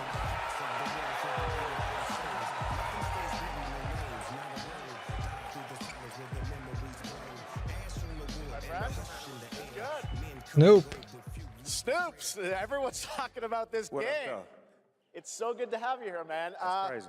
So you teaming up with Yoko That's crazy. Yama. Tell us, how does this happen? Why do you want to work with RGG? I mean, I'm a big fan of Sega. I've been playing that game since it first came out, and you know, to be associated with such a great game and such a great person like this and the team that they put together, it's an amazing, you know, feat for me. So I'm happy to be a part of it. Now we got to talk about what the heck? This trailer. How's Tupac being a part of this? Yeah. You know, the Tupac estate and my son and myself, we work very closely together. So it just made sense to put him in this game because his likeness and his spirit still lives on. And I just feel like it was so connected to what we're doing. So what y'all think? What the heck? I'm totally at a loss of words. A lot of the best games is now coming from Asia. Not so much politics in them. That is true. Recently, we've seen a lot more games come out of Asia that have been really good. You guys want to do? Any updates on what's happening there, DRG? Yes, sir. Death Row Games, you know, we're building a hip-hop gaming universe, bringing an authentic culture to life, you know what I'm saying? And we just Death got a Row lot of Games, plans that we're interesting. planning on actually bring it to life in the next, you know, couple of months. Okay, well, we'll hopefully hear more on that soon. Yes, sir. Thank you very much, Snoop Dogg. Thank you for joining us. Thank you. Yokoyama-san. That's crazy. Thanks, guys. Fantastic. That is actually crazy. Actually insane that Snoop Dogg is in a video game with Tupac. It would be an understatement to say Ill is just another horror game. It's creepy, unsettling, and jarring. Honestly though, I'm not really into horror games. north as researchers. If I'll be stranded really, in a really honest, modern-day Motion, I'm not really a player-shaped horror guy. I procedural used to be. world. This is a very Like cool I game. used to be Take a look. so hardcore into like RE and Dino Crisis and all the other horror games, but my heartstrings recently have changed.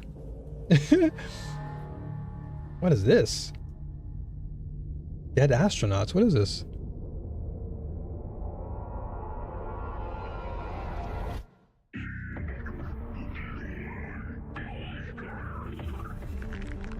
What the heck is this? Ew. What is that like? Ew, what is that? Oh, this is that Cube game. They announced this last year, remember? This is that Cube action shooter game. So now they're showing us more gameplay.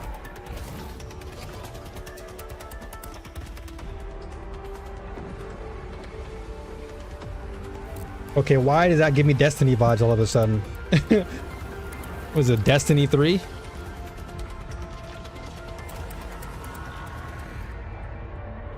Hacks.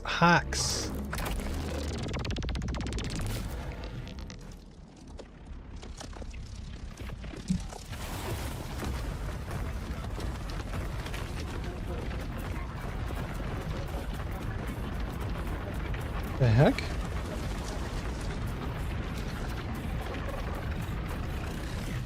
Why look behind? Dude, if something was chasing me like that, I would not look back. I would just keep running. AX. AX. I can't wait to see more from Hex. It looks Hex, okay. stunning. We Interesting, have they much call more it. SGF to come, but first on June 14th, Dead by Daylight is Okay, I'm writing these celebrating games its down. 10th anniversary. Watch this closely because here's a little tease of what's ahead. So much Destiny vibes. Yeah, I definitely got Destiny from that trailer. It reminded me of one of those raids or the dungeons in the game. Can you please react to this trailer on Steam? I probably won't, to be honest. I'm just not really into horror games, if I'll be honest. I'm just not a horror game guy anymore, sadly. What the heck? Speaking of which, speaking of horror and gore, what is this? Oh, is it Dead by Daylight?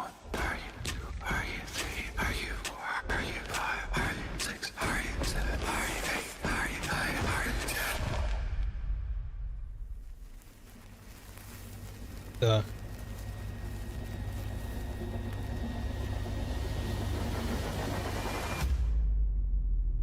Oh, it's Dead by Daylight.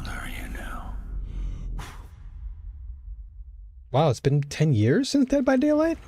Wow. What is this? Oh, this is oh my gosh, this is the RPG. I forgot what it was called now. Yeah, Mortal Shell, there it is. Mortal Shell. What the heck? You have like you have an instrument that you can play with and beat enemies with? Interesting. Okay, so Mortal Shell 2 open beta. I may try that game. Mortal Shell. Mortal Shell 2.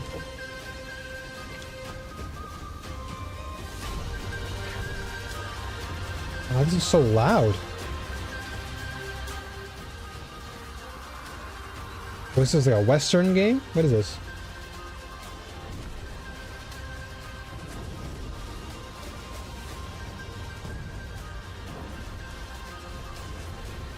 What game is this?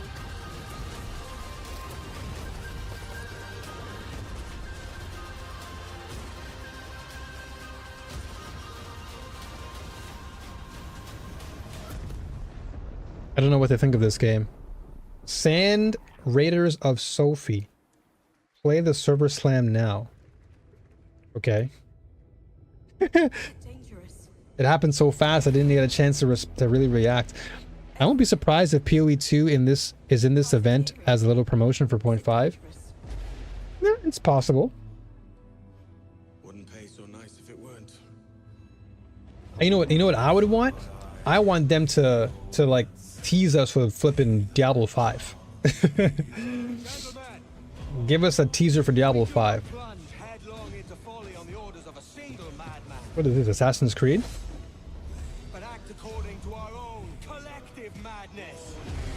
This looks like Assassin's Creed. All those in favor of storming this cove and taking this ship, stomp and shout aye!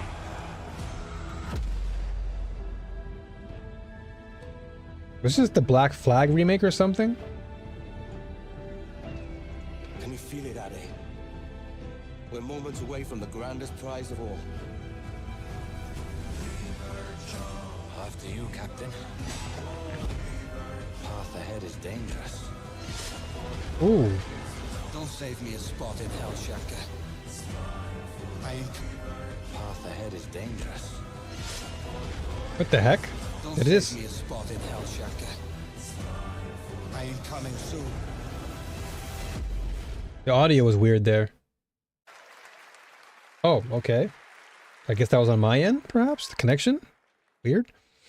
Welcome back to SGF. That was Assassin's Black Flag resynced, I think. Resynced, Ah. July 9th. Now it's Yeah, I don't know what happened there. The stream kind of like pooped itself. one of the best action game developers in the world with a legendary franchise. Wait, what? I heard action and I heard game and I heard big name. Paramount. What is it? Resistance? No way it's Resistance. Wait, what? Bayonetta? Whoa, hold on. This is big. Platinum Games? Okay, this is gonna be a good game already. Ninja Turtles? Oh my gosh. Ninja Turtles. The Last Ronin. Ninja Turtles. Okay, that is sick. That is actually sick. I want to play that. I want to play that. You guys having fun yet? The Last Ronin. We are just getting started, believe it or Last not. All right, well, that's another Ronin. TMNT game from Platinum Games. TMNT. And it's Platinum Games too, so I know it's going to be great. Please welcome two-time TGA loser for Expedition 33 and Final Fantasy 16. It's Ben Starr, who voices the Visitor in Fortnite. Ben Starr. This guy has a shirt of himself. Hello, Summer Game Fest. For the past little while, I have had the incredible opportunity to step into the world of Fortnite as the Visitor. And today, I finally get to share a glimpse of where that journey is heading next. We've been working on Fortnite? this for a long time. A new season is about to begin, and everything is about to change. Damn it, I have to use a washroom. And Show you what's you coming know what? in Fortnite's next season runners. All right, washroom time, guys. Fortnite, I'm out. See ya. Washroom. Perfect timing. I shall be back. The hunt for power breeds chaos. And that chaos is spreading with these sprites. Creatures born from 0-point energy. They can make you stronger, faster, more dangerous. No one can resist that kind of power. So we must secure them.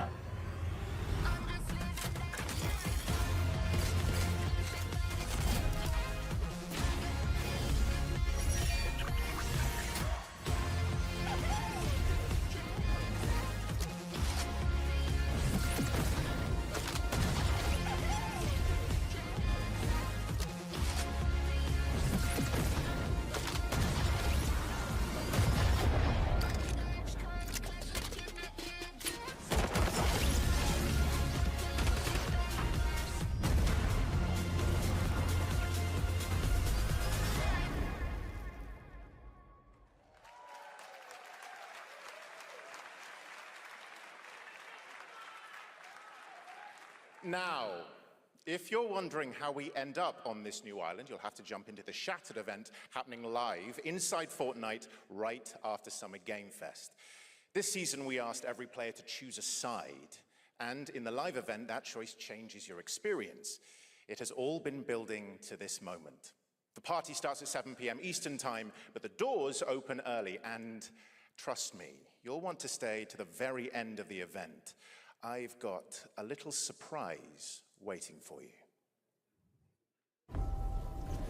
The stage is set. You chose your side.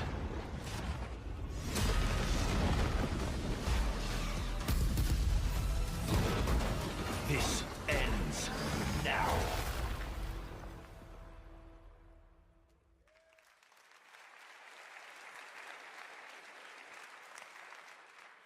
Now it's time for a special announcement from Bandai Namco about one of the most influential sci-fi franchises ever created. On Earth, mankind measured time by seasons, not sirens. For a moment, the future felt promising. They're inside! They're inside! Out here, that promise is a lie.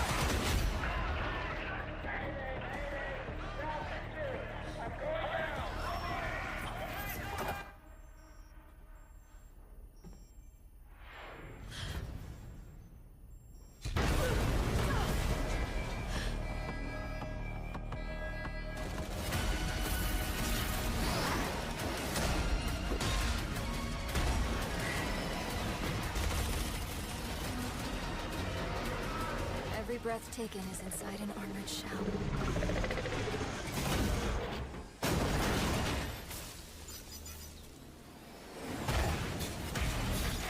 Oh no. What did I miss? What did I miss? Gundam? Hold on. There's one man. Okay. Yeah, I think it is desynced.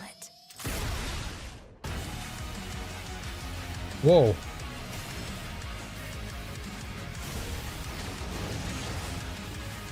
I think it just reset itself though. Is it desynced in my stream or is it desynced in general?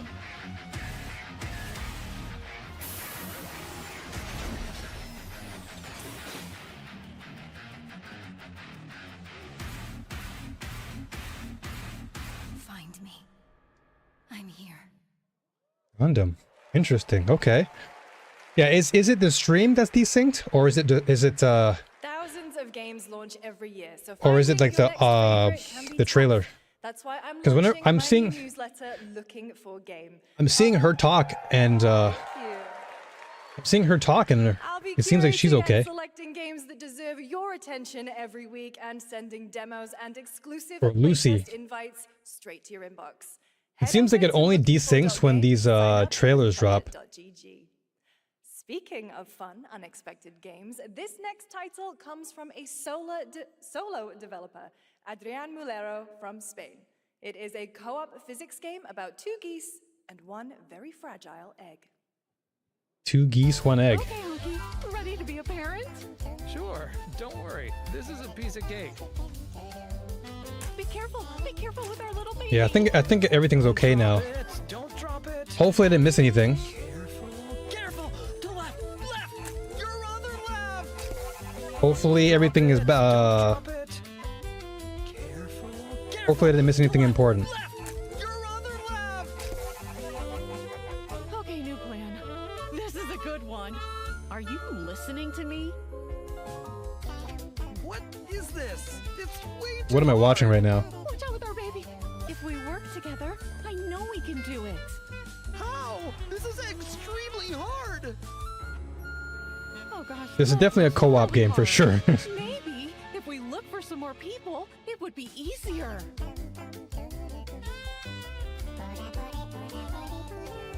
This really is an extremely hard game. Okay. Game of the year right here. Game of the year, dude. Game from a veteran team of developers who come from Naughty Dog and Infinity Naughty Ward Dog, and wait. other amazing studios. Wait, what? For the What? past half decade, they've quietly been working Old? on an ambitious new project. Here is the global announcement. Old? People What is are this? endlessly disappointing. Okay, I'm seeing a very Ghost Recon like. Endgame must be crazy. They're cruel. Come on, Bob, let's collect some eggs together. They lie. Tomb Raider? They're bullies. No. Yes, dogs? Yeah, I got one. Wait, is this Ghost Recon or Tomb That's what I Raider? say when I look at someone like you. Bully. See, that's where we're different. I genuinely like most people. Oh, well, then you're truly a sick fuck. What the heck is this game? TN. That's no moon. Interesting. Okay, I'm writing this one down. This is giving me Ghost Recon vibes for some reason. For us. What's it called? TMN? Oh, my brain just forgot. Temporary. Just like you and me. You guys don't understand the real threat. Not like we do. Oh yeah, that's no moon. There we go.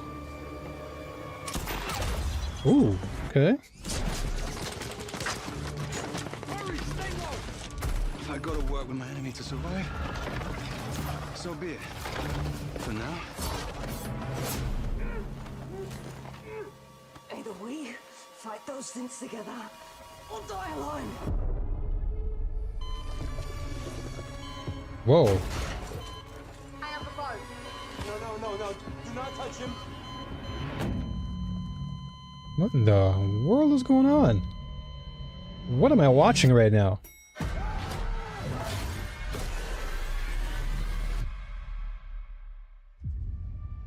It's like, what is this?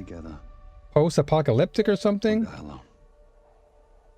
It's like Ghost Recon meets Call of Duty meets something else.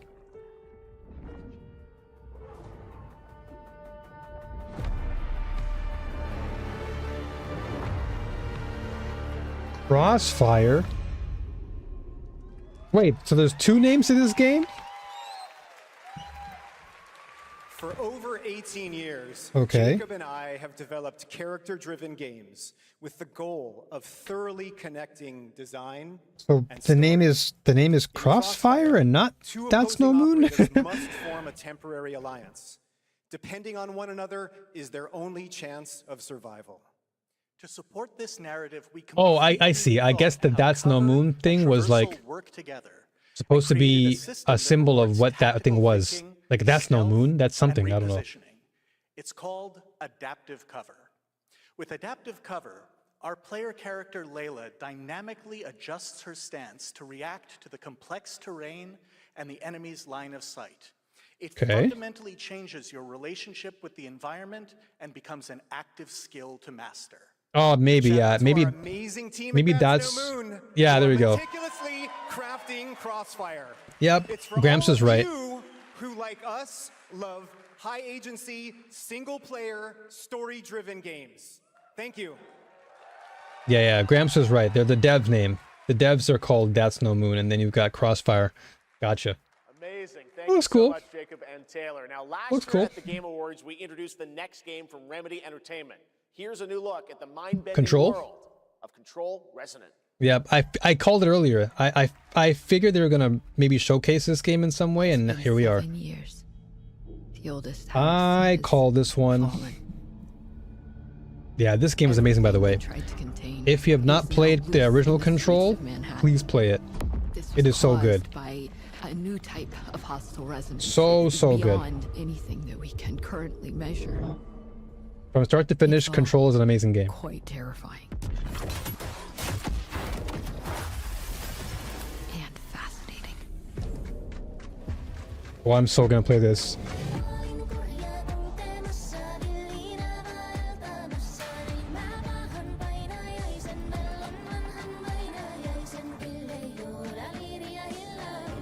Oh, I'm getting demon saved so hard from this one.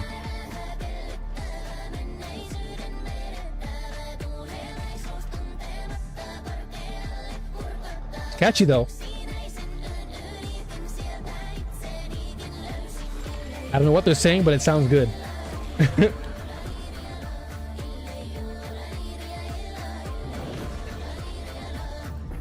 All we can do is dig deeper. Keep searching for the solutions in every way we can.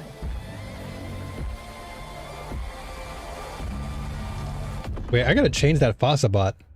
Before it's too late. September 24th. Okay.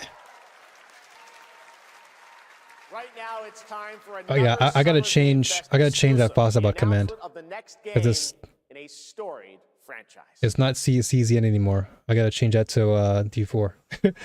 Everything else was correct though. TLI, Last Epoch, PoE2. Oh, what's this?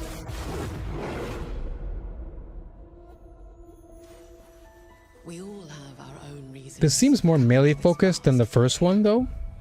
Gonna be interesting. Yeah, because the first one was more gun oriented. Like you can use like mind control, gun game.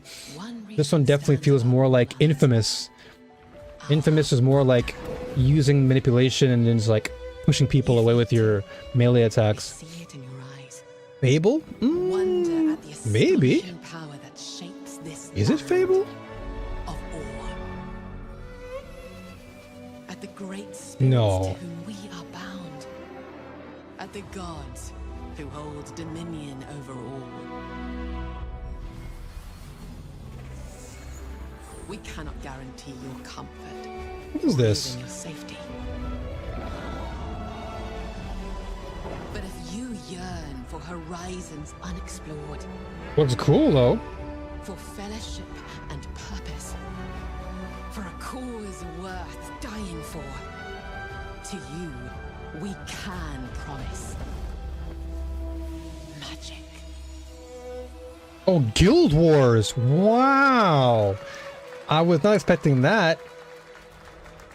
Guild Wars? Hold on. That's actually, beta begins next year. Oh, that's actually kind of sick. To everyone watching both here, I played Guild Wars 2 a lot. world, I'm Colin Johansson, the studio head at ArenaNet, and I want to thank you for watching the Oh. exclusive first look at our upcoming game. The time is Yeah, right I would have for never the guessed next Guild Wars evolution either. of the MMORPG, and that game is Guild Wars 3. Alright, well, Guild Wars 2 was really good. So, I can only hope that Guild Wars 3 will be You all better. agree. Guild Wars 3 is an epic world that is both beautiful and fun to explore, where the joy of movement is powered by your character's momentum, and combat will usher in an entirely new type of MMO experience. Yeah, By launching on I'm PC and PlayStation 5, we're inviting the biggest audience yet to experience the world of Guild Wars. yeah, I'm definitely gonna be playing Guild Wars We're 3. so excited to welcome all of you to join our Guild Wars community. Go to guildwars3.com to sign up for our newsletter right now. Thank you. Looks good. Looks good. I'm definitely that's gonna be on my wish list for sure. Colin, get ready to blast across the galaxy with daring races, dangerous rivals, and some very familiar faces. Star Wars Galactic Oh. Racer. Oh yeah. Coming this October. My birthday, And now- baby. And now it's time to head to a brand new planet, Dervenakos. Now this is pod racing. Let me see this, baby. Let me see some Star Wars. This is what I came for. Yes, show me the Galactic Racer. This game I'm getting day one, by the way. This game is a day one. This is a day one buying this game on my birthday, and we're playing this on stream. And we're racing with the pods. Ooh, it looks so good.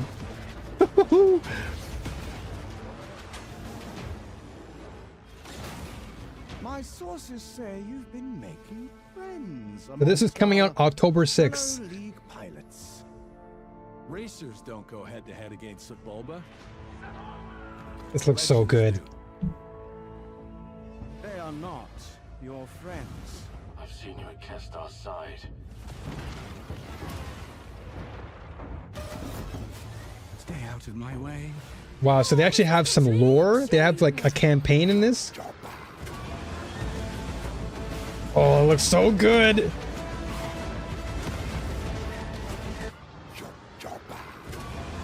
What the heck? Dude, this has to be the actual... It has to be the stream. There's a reason why they call Kestar Bur the champion. It looks so good, dude. The golden age of the Galactic League begins now. Oh god. Oh, I wish it was here now. But I gotta wait till my birthday to get this. Oh, I can't wait to play that game on stream. It's gonna be so fun to play Galactic Racer. That is one game I've been waiting for so long. What's this? All right, my hype levels have gone up.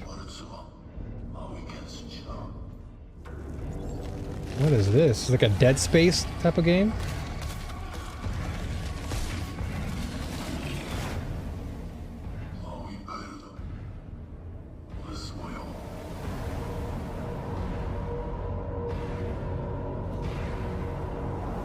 End of Abyss. It gave me Dead Space vibes. October 1st? Dude, it's the first week of my birthday month. A lot of interesting games. What is this?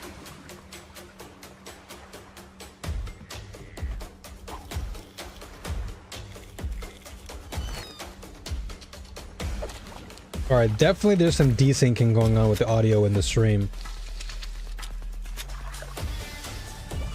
They're definitely desyncing.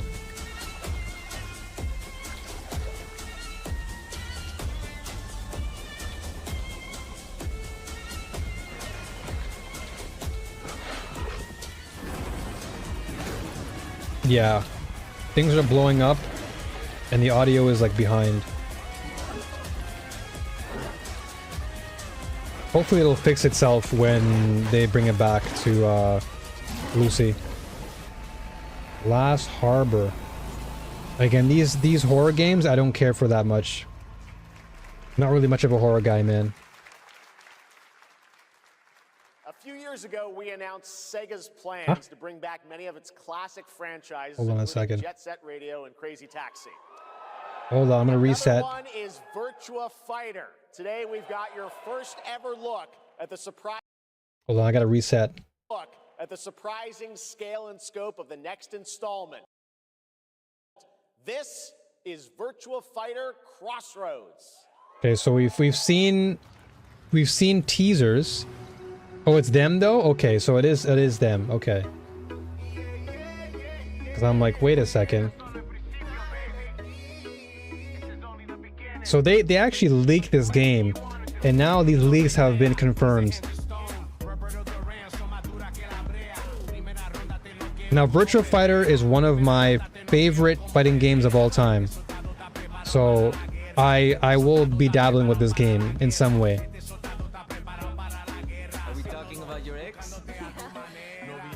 Wait. I've got an idea for you. Why is it... Yellow? Bet you're hungry after this morning, huh? Same as usual? Your sister's really taking this whole job thing seriously, huh? Dude? Okay, so if it's just the stream, then... Ooh. They really weren't kidding about this being a fighting town. We're all fuck-ups. Otherwise, we wouldn't be living in Villa Sapara. Wow, they actually have a campaign for the game. Hey, it's me. There he is! Shit. What in the world? So they actually have like a campaign behind this? With the Chinese mafia. Wait, get this stuff off the screen. There you go. Yeah, there's some desyncing going on.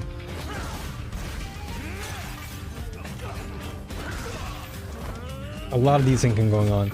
Is it on YouTube and Twitch? All right. Whoa. Just take it easy. Ooh. Oh, this is pie for sure. Oh yeah, that's pie. That's your... Madam Sue? That's definitely pie. Play the part of a fighter, but you are lacking in kung fu. Ooh. Over the cries, city of blood, sweat, and survivors. Virtua Fighter Crossroads.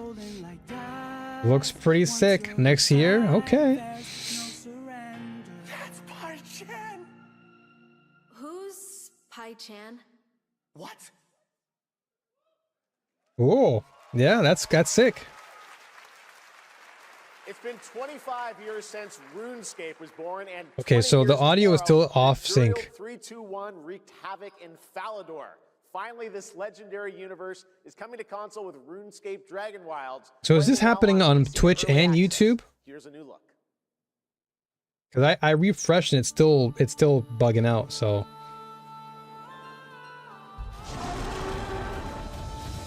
Few survive the land of dragons. But some seek more than survival. They fight. They adapt. I kind of don't mind, but at the same time it's weird. They stride boldly into the unknown, claiming dominion and forging their legend. I've never played RuneScape at all. Never in my life have I played a RuneScape game.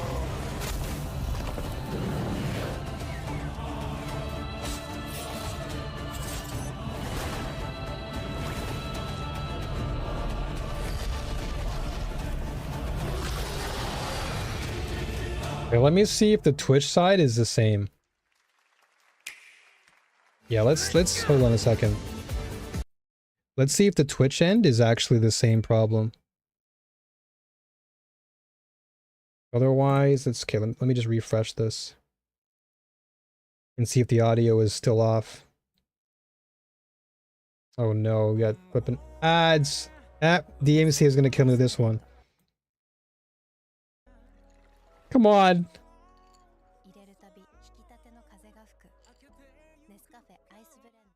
They're showing something. Okay, let's see here.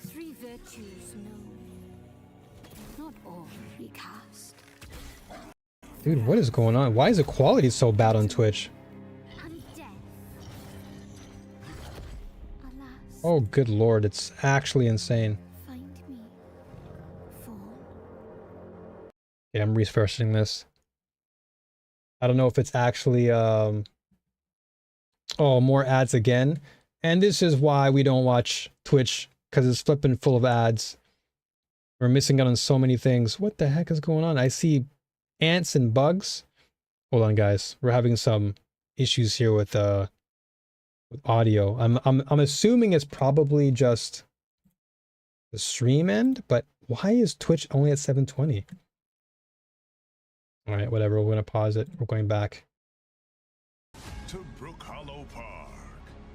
Yeah, unwatchable. Absolutely unwatchable. And this is why YouTube is champion. You're looking at a living fossil. Like every time I refresh the stream on Twitch, it's just an ad. Please tell me that was your stomach. But Hold on to your buggies for a survival epic 65mm in the making.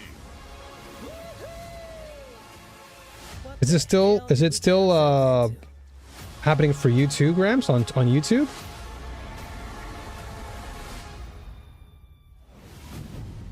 Okay, so Grounded 2. Okay, cool.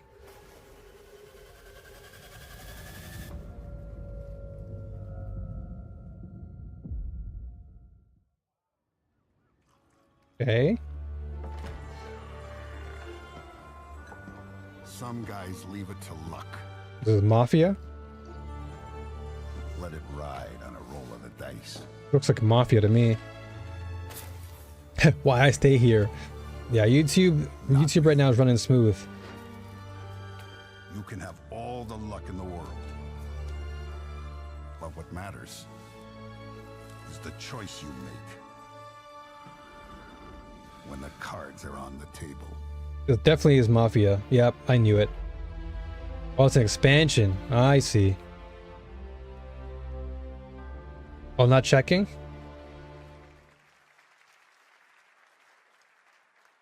Yes, that was indeed. Yeah, it's still desync. From the original Mafia, Man of Honor expands Enzo's journey in Mafia: The Old Country this August. Okay, can you imagine working on something for 16 years of your life? Back in 2010, the creator of Assassin's Creed set out on a journey to build his next time-bending epic. Well, I'm gonna go back. I'm just gonna go. I know. Okay, so I think going back, I think it is actually the stream. We're all fuck-ups. Yeah, I think it has to be the stream itself. It's not gonna blow over, Cielo. You fucked with the Chinese mafia. I'm trying to go back to see if the syncing still exists in the actual video, and it does. Yeah, so it's actually the stream itself.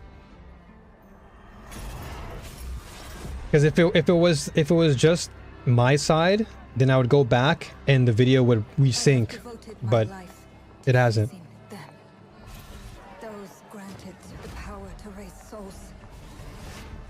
Hopefully they fix that issue. Corrupted by their gifts, tilting the ancient balance toward cataclysm. What is this, a witch? But at last, they're dead. Assassin's Witch? No, I trusted you, Gramps. I trusted you. I never lost my trust in you. I was just wondering if it's happening across like multiple platforms. Has led me to this moment.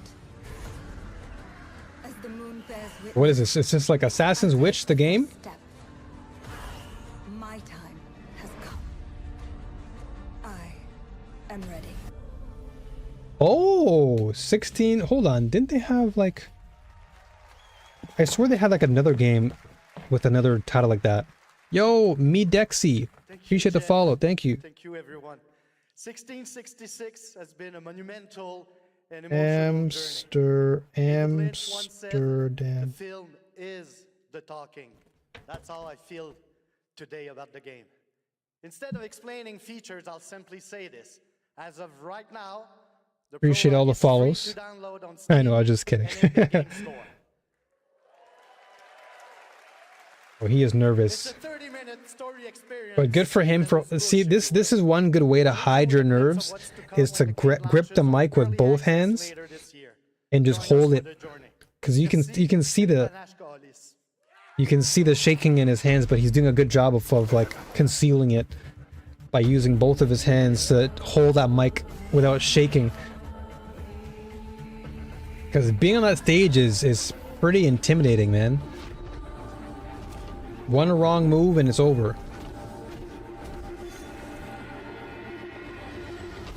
Okay, so you are basically playing a witch.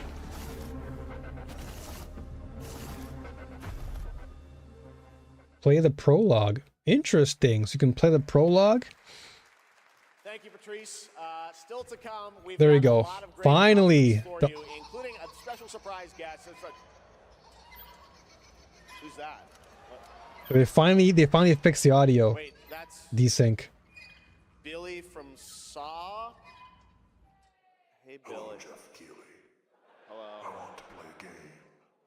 Oh, you want to play a game? Well, that's great. We're here at Summer Game Fest. This is all about playing games. It's perfect. Roll the tape. You heard the puppet. Roll the tape. Saw Genesis. Man, I watched all these Saw films back in the day. I remember watching Saw 2 in my room as a kid. 100 years. I got so scared I couldn't go to bed. Since the genesis of your That's how I knew right there that these games are not for me anymore. But I call you a prophet. Pain is our only true path to redemption. Damn, flashbang. Holy moly. Takes away the lies that people tell themselves. Only then do they get to see Whoa, what the heck? what really makes them tick. That was disgusting. A sacrifice must always be paid in blood. Live or die. Oh, wow, okay.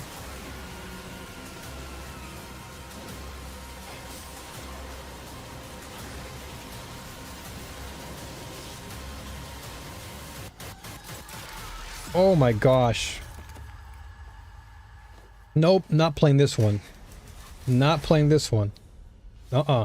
Your book, bound in blood, inspires those who are worthy.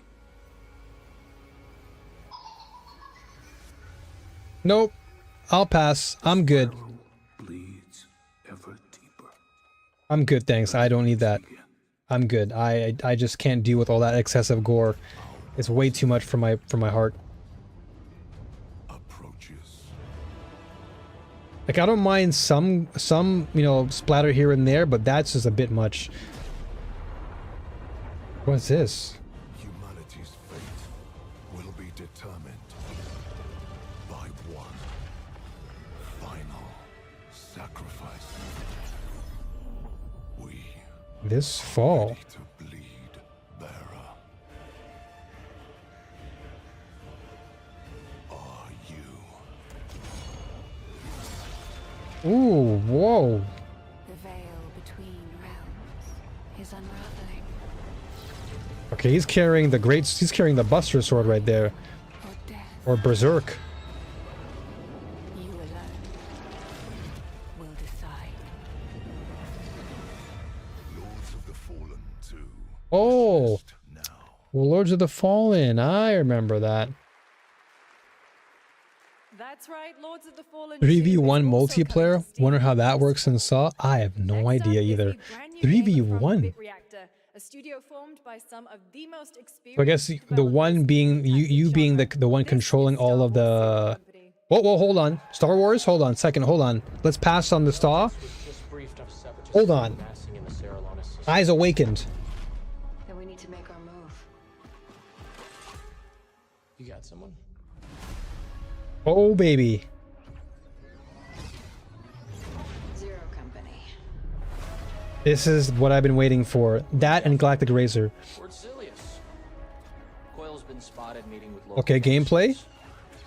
Find out what they're up to. Ooh. Okay, customizing characters. She's at the center of it all. All right, let's get a team together.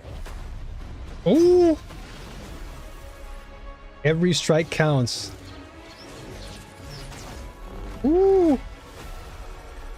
Every move counts. Oh baby, the Star Wars XCOM. Every choice counts. Oh. All kinds of folks. Ex-separatists, ex-noble, ex-cons, and we're better for it. We're almost there. But the Mandos. Gotta finish this job.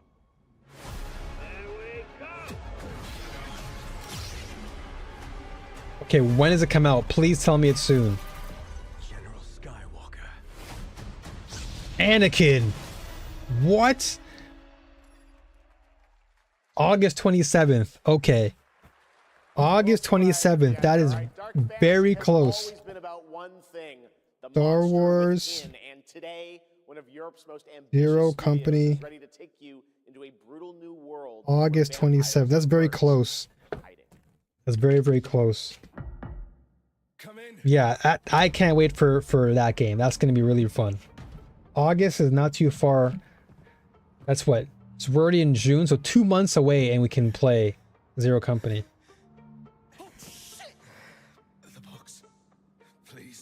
I'm so excited for that. And then 2 months after that is Galactic Racer? The heck?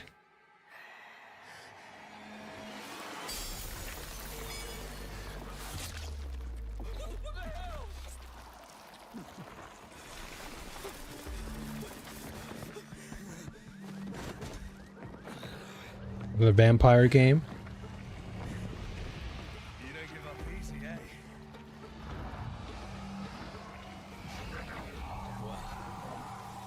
Neither do I. reasons to hate me. My son, you've ruined my life. We crave the same thing. Oh, I remember this game. Evil? Am I evil? I think they previewed this a long time ago. I can't remember the name though. Nothing more. This won't end well for you. I've done the unthinkable for my own family. This is like The Witcher, but with vampires. Determination is not enough to cheat your fate, Dawnwalker. Oh yeah, Dawn Walker. That's what it is. That's what it is. Dawn Walker. How many innocents did you drain dry?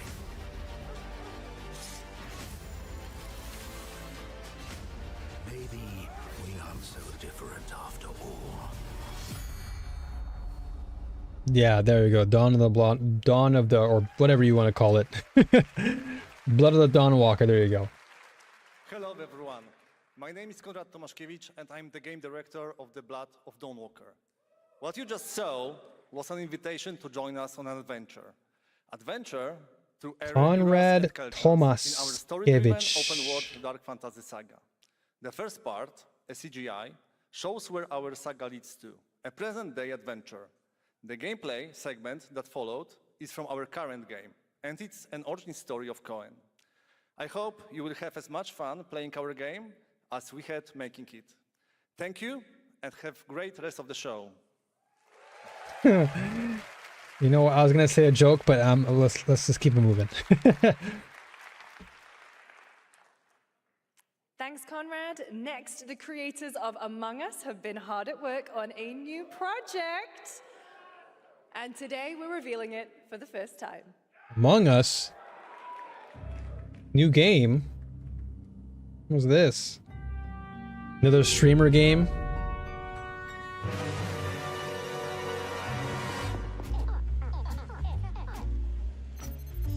Dude, this game was so successful. It's actually incredible. This game became such a massive success.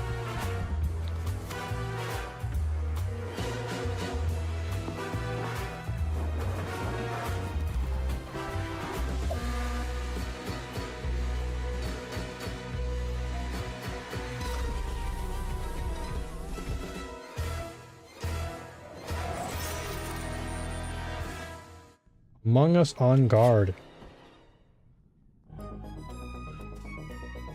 From the Among Us TV series, please welcome Yvette Nicole Brown and Liv Hewson. Someone's in that body. Someone's in that thing.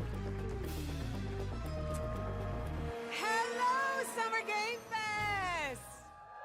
Hey! We are so excited about the future of Among Us. As crew members ourselves, our task is sharing even more good news about the This game was fun for a while, but Yvette?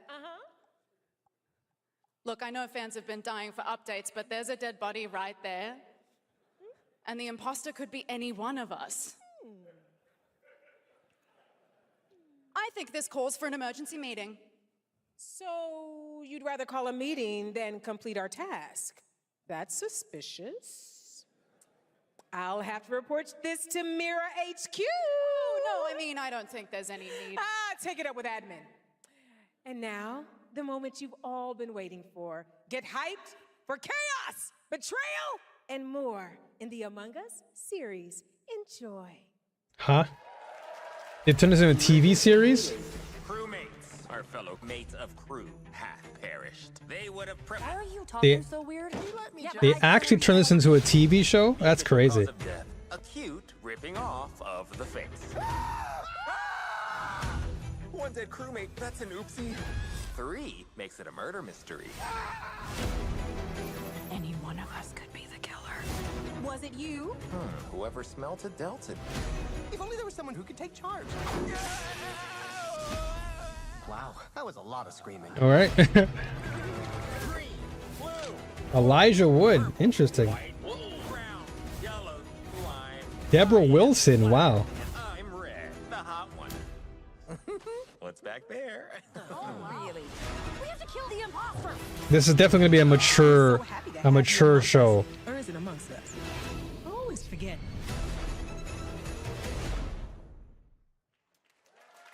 Of course, they gotta turn something into a game, right? Believe me if I said some of our biggest surprises at SGF are still to come. Stay tuned. And it turns out there's more coming from one of this year's best reviewed games, 007 First Light. Here's a first tease of a new story mission coming later this year. Oh yeah, that's right. I forgot about this game. An urgent call from Aleph, James. And I like 007 too, but I haven't had a chance to play this. Help with a matter most sensitive, and he's asked for you personally. Lenny Kravitz. Our alliance with Bavma is fragile at best, but if he has what he claims to have, well, M figures the reward is well worth the risk. Go back to Aleph and find out what this is all about. Best of luck, 007. Okay. I mean, I haven't played a good 007 game since I can't even remember now. Like, GoldenEye's been like a treasure to me.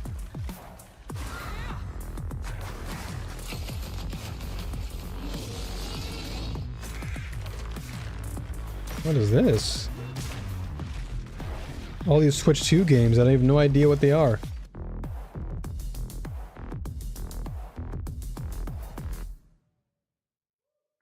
Interesting. Brothers, the time is finally here. I know it's been difficult. All these years, the unbelievers mocked you for your faith. Tonight, we shall show everyone how wrong they were. Sleeper, awaken! Gothic remake. Oh, well, I haven't played that in ages. Look at this. Is this Stellar Blade sequel?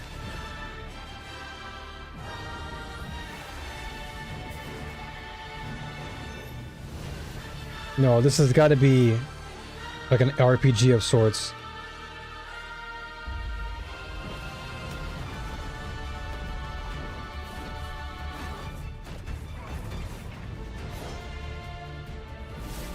Is this Lost Ark or something? Like Lost Ark 3 or something? This is definitely giving me MMO vibes, that's for sure.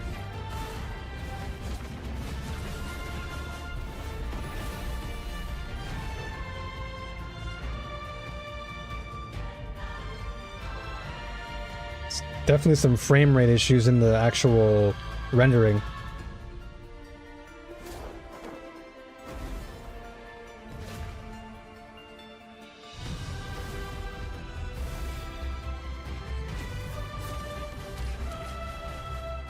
I have no idea what's happening right now. I'm just seeing a bunch of Arteria. Oh, wait. Oh, Aeon. Aeon. That's what it is. Again, didn't really play much of it in, before. Oh, I knew it. I did call it. I said they're going to probably show off a gacha game, and here we are. Cyberpunk and Withering Waves? No way. The two of you really are from another universe. No way they brought Cyberpunk into Withering Waves. It makes sense though, because Withering Waves is pure sci-fi. And I played the poop out of this game. Run. I'll erase you at the finish line. I put a ton of hours into Withering Waves.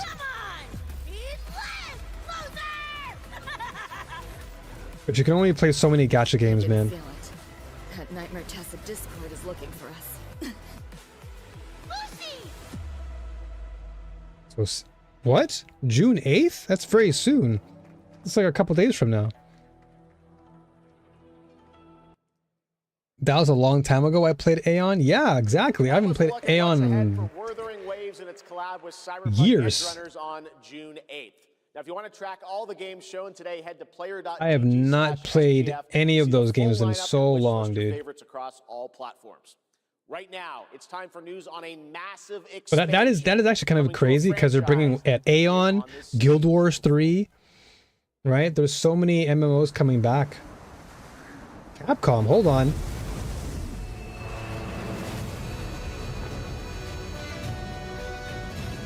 What is this? Monster Hunter? It is Monster Hunter.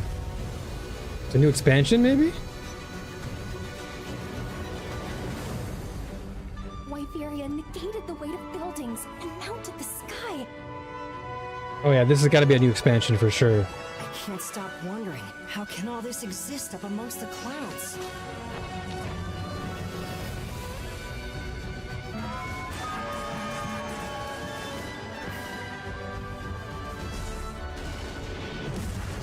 Whoa.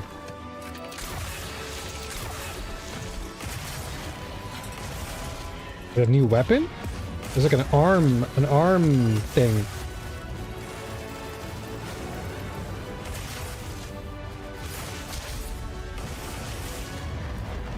They can affect the environment with just their presence. A moving natural disaster. Too powerful to tame. Too difficult to reproduce. Sounds like an elder dragon. Okay, Monster Hunter Wilds. Ascendance. Okay.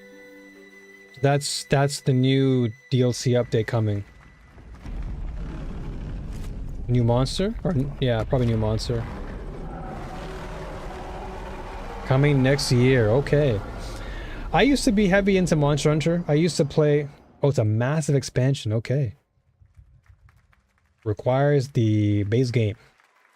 Yeah, I used to play Monster Hunter a lot way back in the day, but I have recently not played the game. What's this? Oh, we got Shanghai. Got some China in back. What do we have here?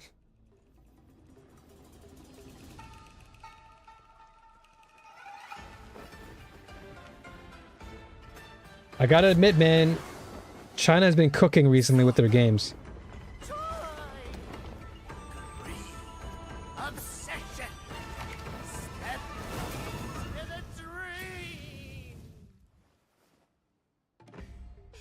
Another action game?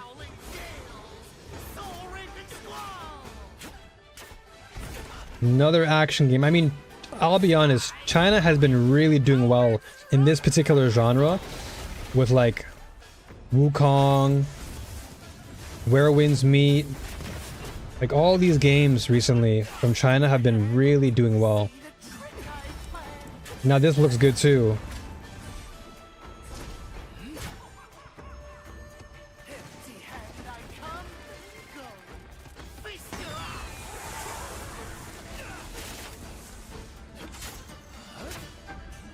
The gameplay does look a little bit on the slower end, but it could be because it's using a glaive.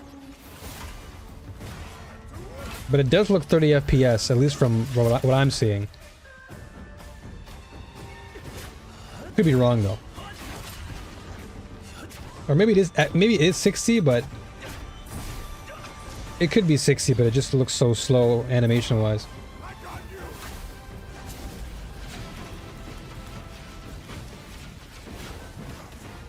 Damn, you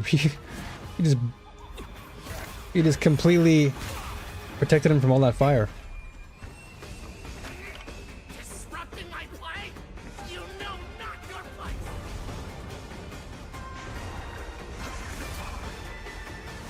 Okay, I will admit, this boss fight looks pretty cool though.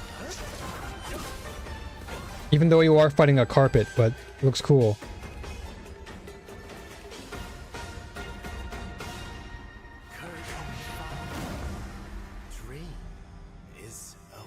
Swords of Legends. Okay. Interesting. Sword of Legends. Enjoy. Swords of Legends. I'll keep an eye on that one. If you look at gameplay from Swords of Legend, a fantasy action RPG.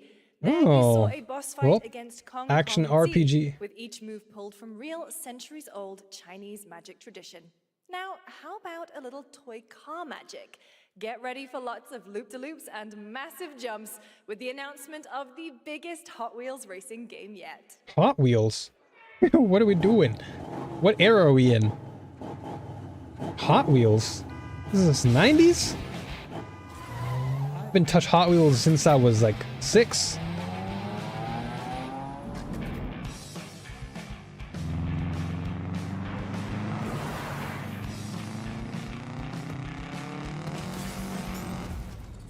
Or what's the premise of this game then? Is it just like,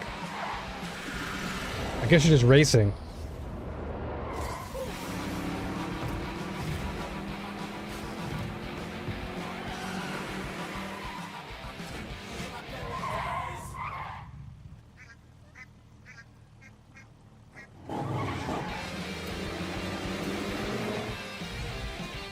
We got Ferrari.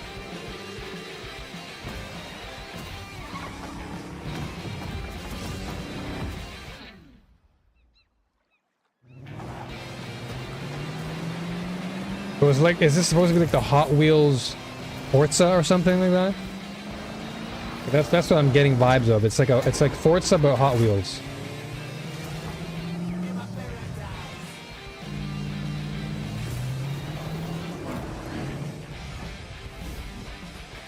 Hot Wheels Infinite Rush. Again, I feel like Hot Wheels is like 90s era in my brain. Oh, Sega. Sonic?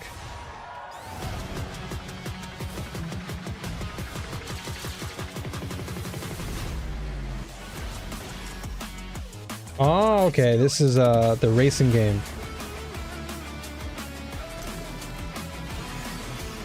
It's a loud trailer.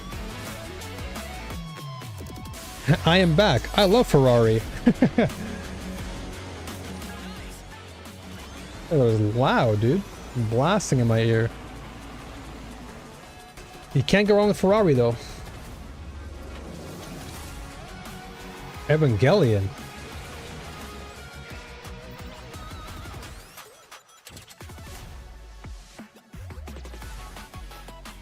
Sonic Pico Park.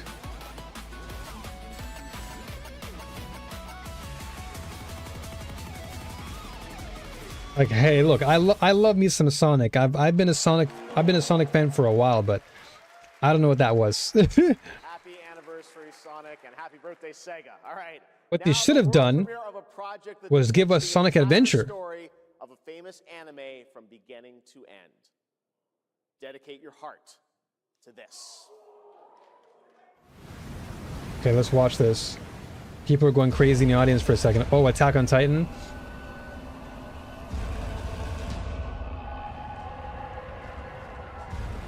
Okay, it's Koei Tecmo, so I know that Koei Tecmo is going to be all hack and slash. It's going to be hack and slash, I feel it.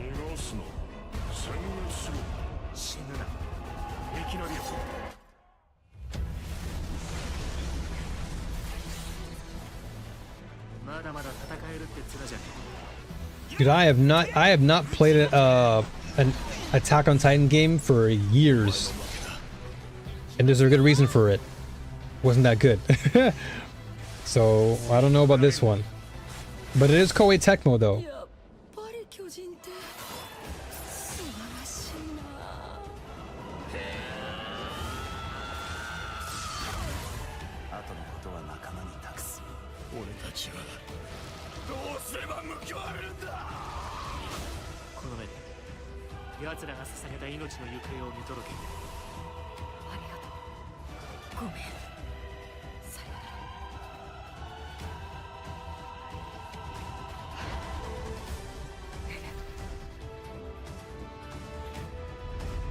Attack on Titan 3. Yeah, I played the other ones, and they were not that great. So I'm only gonna assume that maybe. Well, you know what? Who knows? Comes a new We'll see. cinematic open-world driving experience. Set in Monaco and the French Riviera, where the worlds of pro and underground street racing collide, this is Clutch from Maverick Games. Clutch. More racing games? Damn, they showed off Star Wars racing, Sonic racing, now this racing.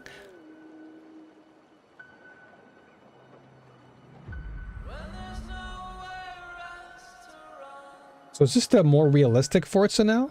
No, wait, they call it clutch, sorry. We have 2 drivers dead. 3 more in intensive care. I'm done. My friend said you can help me. Some people are meant to be outlaws, Theo. Think about it. This is supposed to be like a movie-like type of game.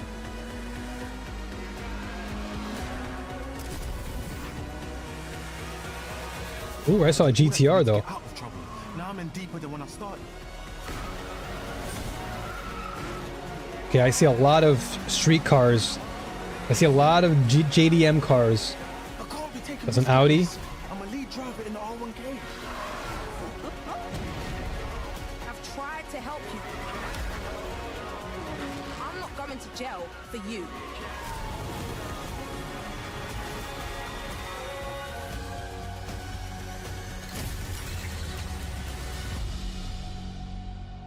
Clutch. Oh, you know what? I think I saw like a preview image of that game. But now I know what it is. Just another racing game. What is this? But their sons will plant fear or respect. You'll harvest one. Raw Power Games.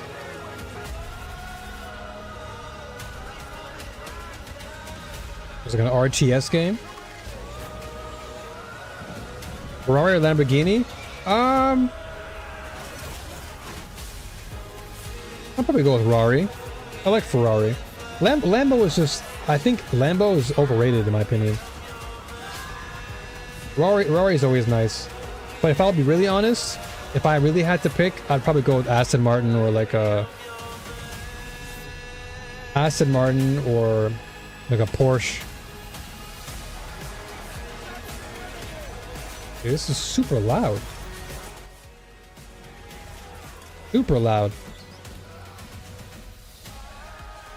This is like an all-out war game.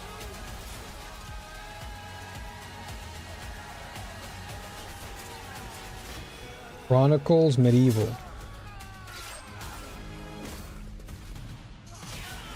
Oof. Oh my gosh, why? He was already gone. He's already, you know, let the man go. Why step on him like that? Disrespectful. We have lots more Summer Game Fest ahead, and trust me, you definitely will want to stick around. Right now, here's a new look at Sea of Remnants from NetEase. Why, there's still more games to show? That's crazy.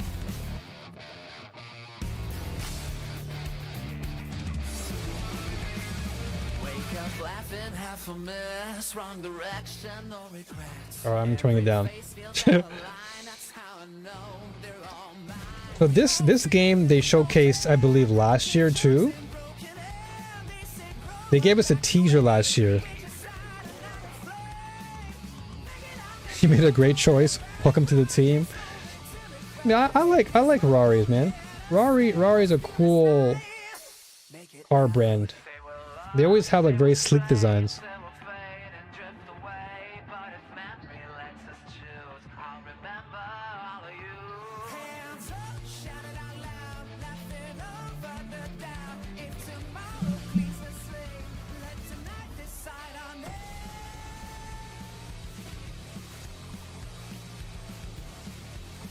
I'll be honest with you guys. I'm not as hype.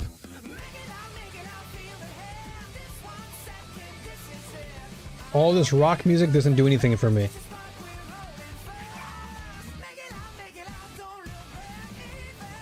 This right now, this to me is all theatrics.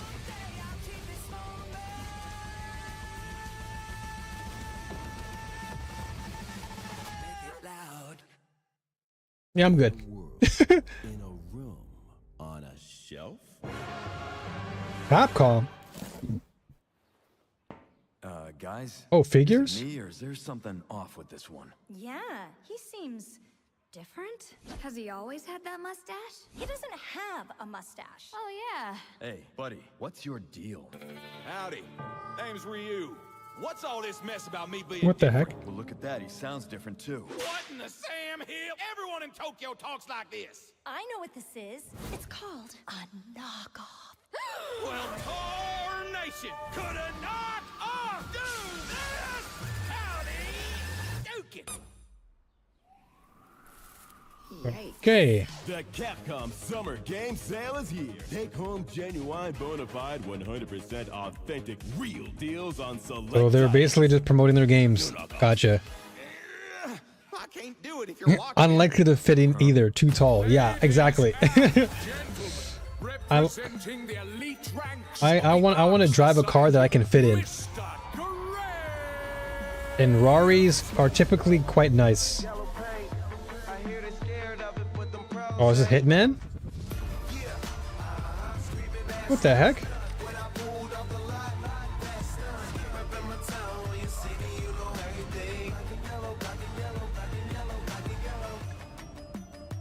A wizard? What the heck? Well, we already got DMCA'd earlier on, so that song was already gone.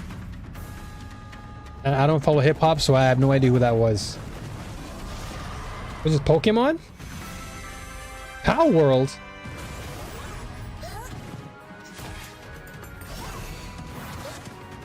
Oh, they got new pals?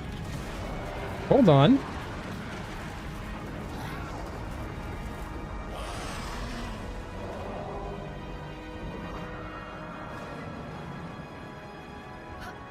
This is the new world to explore now, a new expansion.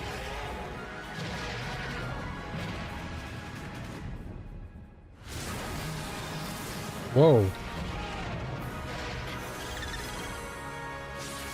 Right, that's a new pal.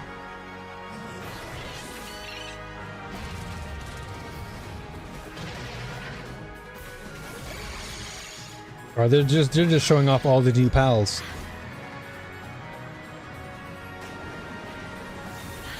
The fish turned into a sword. All right, that's some creativity right there.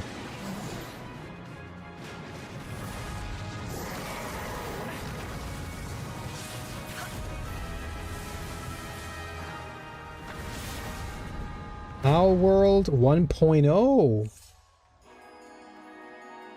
Wow.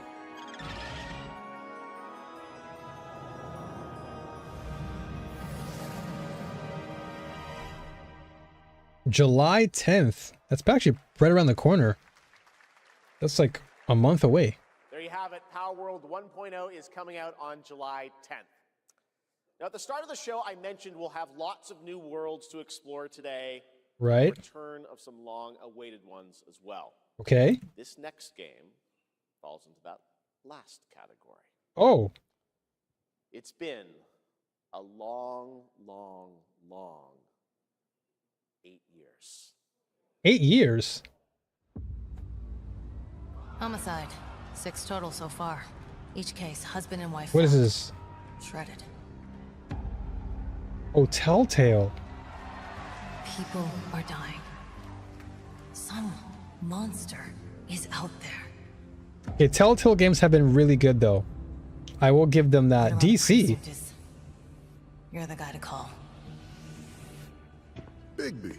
Sheriff. I'll have your job within the week. Are you living under a Telltale games have always been great. fire of a person? You're the reason I'm here. She's a detective. Maybe it's time to try it out then. I have it, but haven't played it yet. It's definitely fun. It's fun with a group of people. I have it too, so. Ready to get to work? Oh, The Wolf Among Us 2. I don't think I played the first one, so I don't really have as much hype. My hype isn't really there. But yeah, Power World is definitely fun, but I think it's just more fun with like a group of people though. Lips are sealed, but I'm not helpless. See you around. I was wondering when you'd turn up.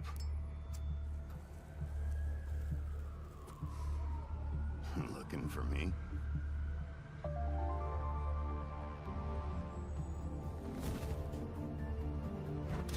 The Wolf Among Us Remastered. Holiday 2026. Okay.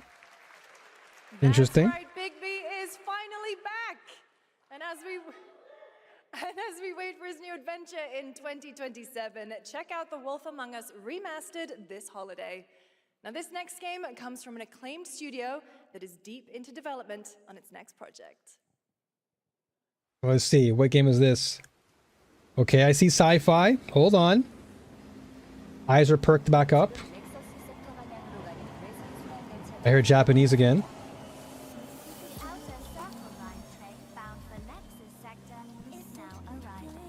Alright, sci-fi games always have my attention.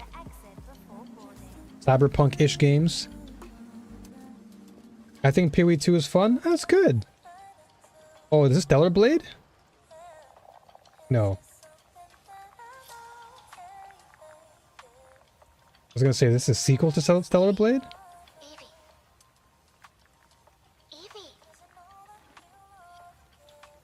It looks like a sequel.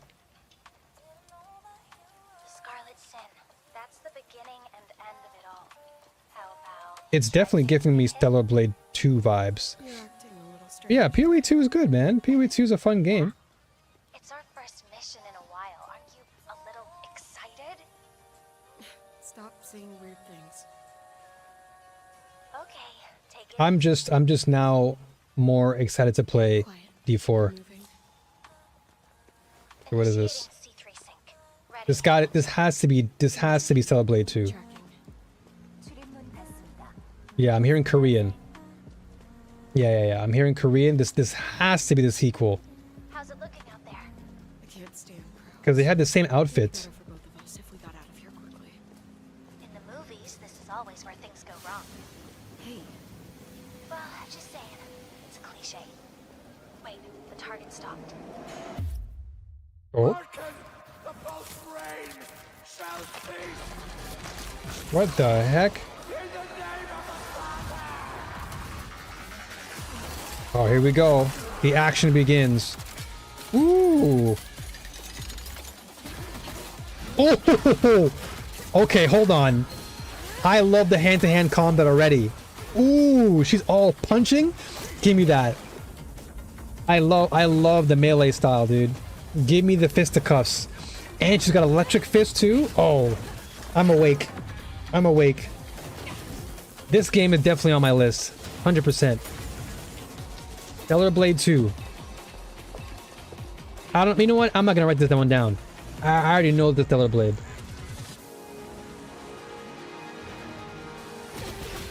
Ooh. Oh, she's boxing. Oh, give him the flash kick. Okay, this is a must get for me.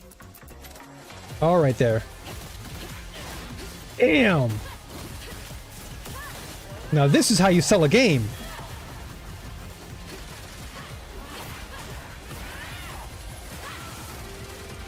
Oh, I'm so playing this. Day one.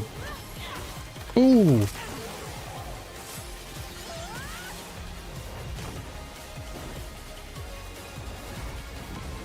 This looks so much better than the first one.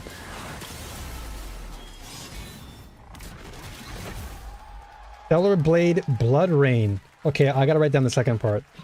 That looks so good. That looks so good. Shift Up is returning to the world of Stellar Blade with an all-new sequel developed entirely by the original team that's here today. Dude, that looks so good. Stellar Blade, this next chapter continues the story beyond the events of the first game, introducing a new protagonist who you saw there, Evie. It's early in development. Dude, Evie was throwing hands. All right, we're almost done, but not quite. It's been almost exactly 3 years since Street Fighter 6 was released in June 2023. Hold on, Street Fighter, hold on. Ahead? This is Street Fighter 6 Year 4. Year 4? Okay, whoa. Hold.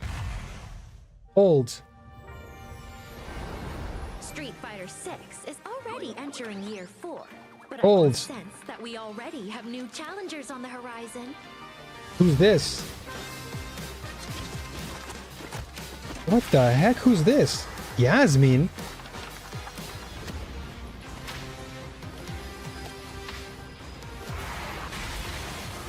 Arjun? These are a new oh, what? They brought him back. Bosch is here. Bosch was actually in the OG SF6. So now he's a playable character? These are all brand new characters, by the way. What? Tifa! Oh my gosh. They did it. They did it. Tifa is coming in SF6. That is huge. Oh my gosh. That is insane. They're bringing Tifa to SF6. They're calling me back. They're calling me back. They might get me to play this game again. I have not touched SF6 in a long time, but Tifa? Oh my gosh, please make Tifa good in this game. Thanks to all of you, Street Fighter 6 has reached its 3rd anniversary. And today, we're announcing this special collaboration with Final Fantasy. Damn, they actually brought Tifa to the game. My gosh. It was only a matter of time. Tifa is a character loved by the players all around the world. That's exactly why our goal was this, to bring to life a Tifa who truly fights within the world of Street Fighter 6. Wow, this is huge. This is actually huge.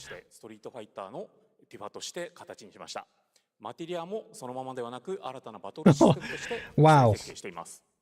I'm blown away by this. Everything from her design to movement has been rebuilt as Tifa the Street Fighter. Materia has also been reimagined as a new gameplay system. Wow. The material is going to be used in a really cool way. We cannot show it today. We adapted an iconic Final Fantasy element to the battle experience. Damn it. Tifa's fight is far from over. We hope you all look forward to what's coming next. Come on, show us something, man. How are you going to do that? Like, how are you going to do us like that? Like, I appreciate you showing me that trailer, but damn it, I want to see some Tifa in action. From Japan to join us for that special moment on stage. Then we'll see you guys again later this year. All right. Well, that was a huge announcement. Time for our final announcement. I know. What's it going to be, guys? Come on, give us something. Any guesses? No. And frankly, I don't know what I could say to set this moment up besides this. Get ready for the final battle. Oh, Tekken? Long ago, Tekken? shadow fell upon our planet. Get ready for the final battle? That sounds like Tekken. One man sought dominion through reunion. Oh, Final Fantasy? Oh, of course, Final Fantasy. Called forth to bring rule. You think Javi excited? I imagine Javi would be pretty excited for the news. I'm sure he'd be pretty stoked to hear about Tifa and the new season. To stand against this celestial threat. Now, okay. Hope endures in those who fight. Wow. Long story short. Okay. The world's in trouble. They finally are giving us a glimpse of Final Fantasy. What are we waiting for? Let's give Sephiroth the beating of a lifetime. Wow.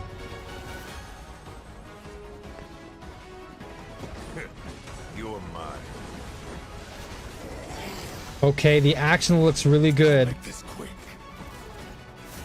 And what a good segue too, because they're just talking about Tifa, right? What a good strategy. That was definitely planned. Tifa, man. Just ain't your day. Oh my, is that a weapon I see? Far as I can tell, these things don't distinguish between friend and foe. Save the planet by killing her protectors.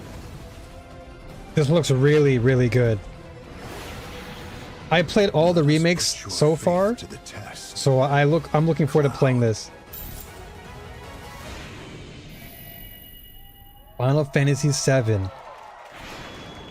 Revelation. Okay, now we have a name. Never would have made it this far without you guys. Now we have a name. And I won't let you down. I promise. That looks cool. That looks cool. There you have it, and no, he's not done yet. Please join me in welcoming back to Summer Game Fest the director of Final Fantasy VII Revelation, Naoki Hamaguchi-san. He's back again. He knew it was coming. He knew it.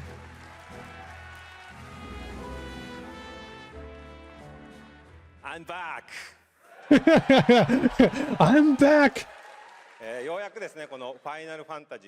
He knew exactly what was going on. So he announced Tifa and SF6, and then boom, announced Revelation.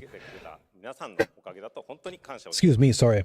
I'm truly delighted to unveil Final Fantasy VII Revelation, which is launching simultaneously on all platforms.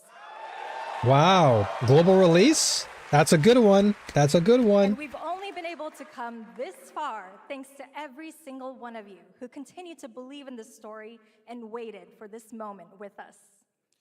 今作のテーマは決意です。クラウドたちは最後の戦いに進むため、それぞれの決意と向き合います。The central theme of this title is resolve. Cloud and his companions each confront their own destinies and find the resolve to march toward the final battle.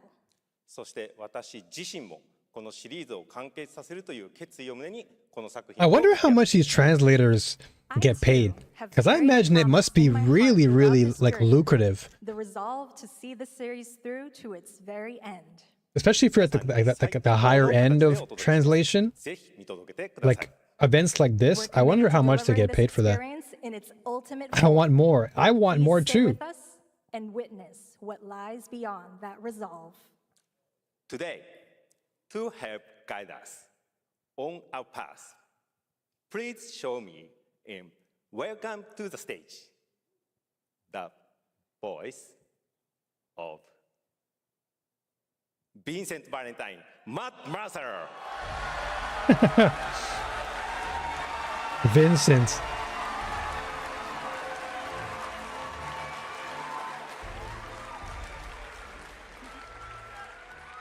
Thank you very much, Hamaguchi-san.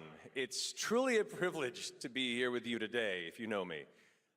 There's honestly so much to see in Revelation. Wow. They have a... I think we just kind of need to dive right in. Big names.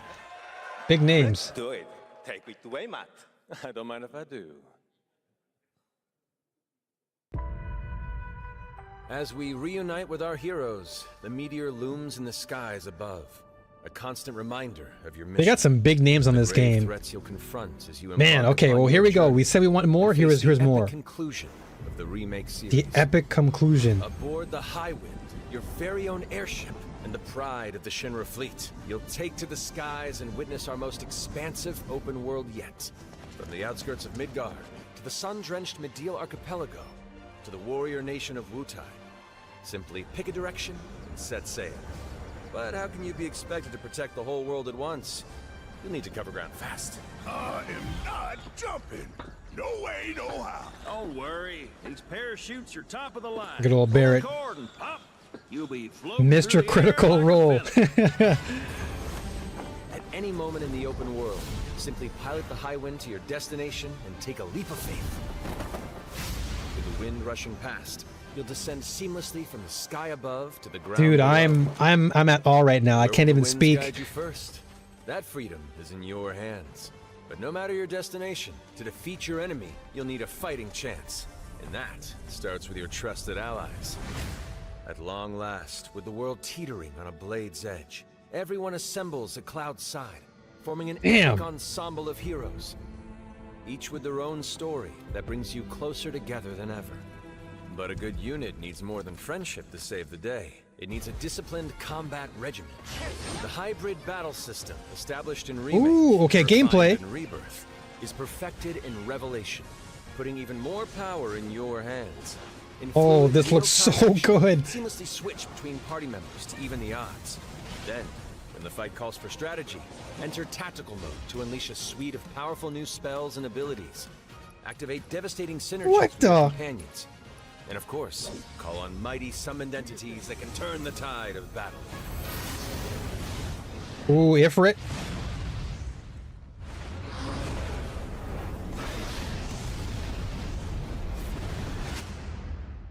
Damn, this looks so good. Damn. Matt Mercer, the game master of Critical Role. OG. There are Matt truly Mercer. some chill-inducing fights ahead in Revelation. I'm so excited to see all of you. I haven't heard his name in a long time, though, I'll be honest. I'm guessing you have a favorite character to play in battles? I might be a little biased, but since you brought it up, let's have a look at our newest coffin-dwelling companion, Vincent Valentine. Vincent Valentine. Let's go, dude. Vincent Valentine's so sick. Until we've put Sephiroth in his. Vincent is a deft gunslinger, capable of delivering precise. Dude, I really like Dirt of Cerberus. There's more to this secretive former Turk than meets the eye. Dirt of Cerberus is such a fun game. At the hands of Shinra. I would use that. I'm gonna use Vincent in this game. I'm gonna use Vincent. Give me Team Vincent and Tifa. Their high-impact synergies disrupt the fight with ferocious results. The Leaping Lancer, the Dashing Dragoon, the one and only Sid Highwind. Oh yeah, Sid. Highwind, the cantankerous pilot Kate Sith. Oh man, Kate Sith. And their mission to defeat Sephiroth. Dude. Sid's command of his lance allows him to rapidly close the distance for powerful strikes. It looks so good. Ooh, Sid looks sick too. Of enemies to heal. But to fully control the battlefield, skill with a weapon only gets you so far. They got skins? Your combat capabilities, try this on for size. Oh, they got skins in the game? Tactical suitwear, or the FIT system for short, allows you to The further FIT customize system. your playstyle with new uniforms imbued with unique moves. Oh, that Tifa one looks nice. Alongside your equipment and materia, FITS gives you an extra edge in battle. And to face what's coming, you'll need all the strength you can muster. Sensing its fate hanging in the balance, the planet itself has unleashed its last line of defense. The weapons, ancient beasts that are larger than life and capable of untold destruction. Will you be enough to stop them before it's too late? Oh man. As the world is torn apart, you and your friends must unite. In Revelation, we come to the thrilling conclusion of the Final Fantasy VII There's Yuffie. saga, and your mission is clear. Take up your Buster Sword, equip your materia, and stand together. One last time. The world looks so beautiful.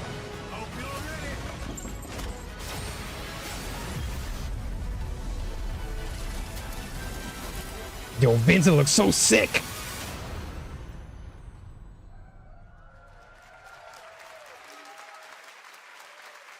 Damn. I don't want to go out and test the pulp right now, but I have to. Have a great rest of your day, brother. Hey, thank you so much, Gramps, for being here and sticking around for this vlog, man. I appreciate you. Thank you. I'm glad that we were both able to enjoy all of the announcements, so hope you have a good weekend. I think we ended the video too early. Whoa. I hate to leave a story unfinished. Is that right? Well then, we better take a look. What? Hold on a second. Dude, they're going ham on Final Fantasy right now. Get the cannon back online now! Thank you so much, Gramps, for being here, man. I appreciate you. Once this is done, I'll be calling in a day myself. Damn.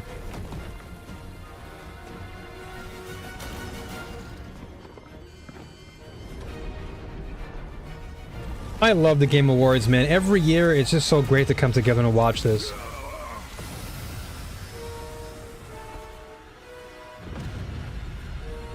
What the heck?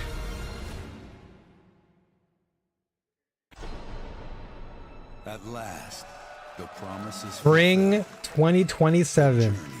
ends here. So next year, it's coming out.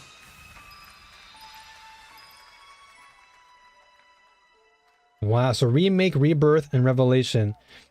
Remake and Rebirth were great. So now I look forward to Revelation. There you have it. Wow. Final Fantasy VII Revelation coming to all platforms next spring, which is appropriate for today because SGF is really a celebration of games across all platforms. Dude, today had some bangers. For that very special announcement. SF6, Virtual Fighter. Great job, Coach. Didn't you do great? Yes, she did. Clappers. Thanks, Jeff. What an amazing way to end the show, but that's not all, because coming up right now is Day of the Devs with a look at many new independent game well, I'm done titles, here, folks. including multiple new game announcements. That's right. Tons of awesome indie games, so make sure to stay tuned and watch that, and we will see you live this August in Germany for Gamescom Opening Night Live. That was that was awesome. Tuesday, August 25th. Until then, I'm going to be here, so you're not going to be alone. Hey, I appreciate you, Motion. But that's about it, folks. Usually I end it right here. And they've already like crashed the stream. But yeah, this is where it ends for me, folks. I usually do this every year. I do Summer Games Fest and I do Game Fest like at the end of the year. So this is where I call it. I'm gonna enjoy the rest of my weekend, and I will certainly see you guys again very soon. Look forward to more D4. I'll be playing some D4 more. And because I think leading up to D4 Season 14. So that'll be interesting. React to Ill? No, unfortunately, I'm just not really into horror games, man. I can't really do the whole react thing to horror games, man. It's just not for me. This is not for me, sadly. But I'll see you guys on the next one. I will definitely be back. I want to say on Monday or Tuesday. We'll see. Usually Sundays I take off because it's, you know, a day for prayer and whatnot. So no stream tomorrow, but we'll see what happens on Monday and Tuesday. And I'll catch you guys on the next one. It's only for 2 minutes. Nah, I'm just not really into the whole horror thing, man. My mind is already jaded from all the horror stuff I saw today, so I'll probably have to pass on that one. I do appreciate you letting me know about it, though. It's just, again, any horror game to me, the gore and the excessive grotesque stuff. Like even watching like the ones on stream today, like Saw and some of the other ones that are showcased. I was really kind of like trying to hold on, but in my mind I'm like, I just can't do it. It's gonna be like really new. It's gonna be But I'm Tim Schafer from video games. Yeah, Tim Schafer. But yeah, guys, I'll see you guys on the next one. All right, I'll see you guys on, again, maybe Monday or Tuesday. But you'll know when I go live. I'll be playing some D4. So until next time, as always, New Warriors, stay strong, keep fighting, and may the Force be with you all always. Okay? Thank you, Motion. Thank you, Gramps. Thank you, Kaser. Thank you, Carl. Appreciate you. And everyone else who was lurking today. Appreciate you, Dexy, for the follow earlier, too. Much love to y'all. All right? See you again very, very soon. Have a good weekend. Blessings to all of you. Take care. There's nothing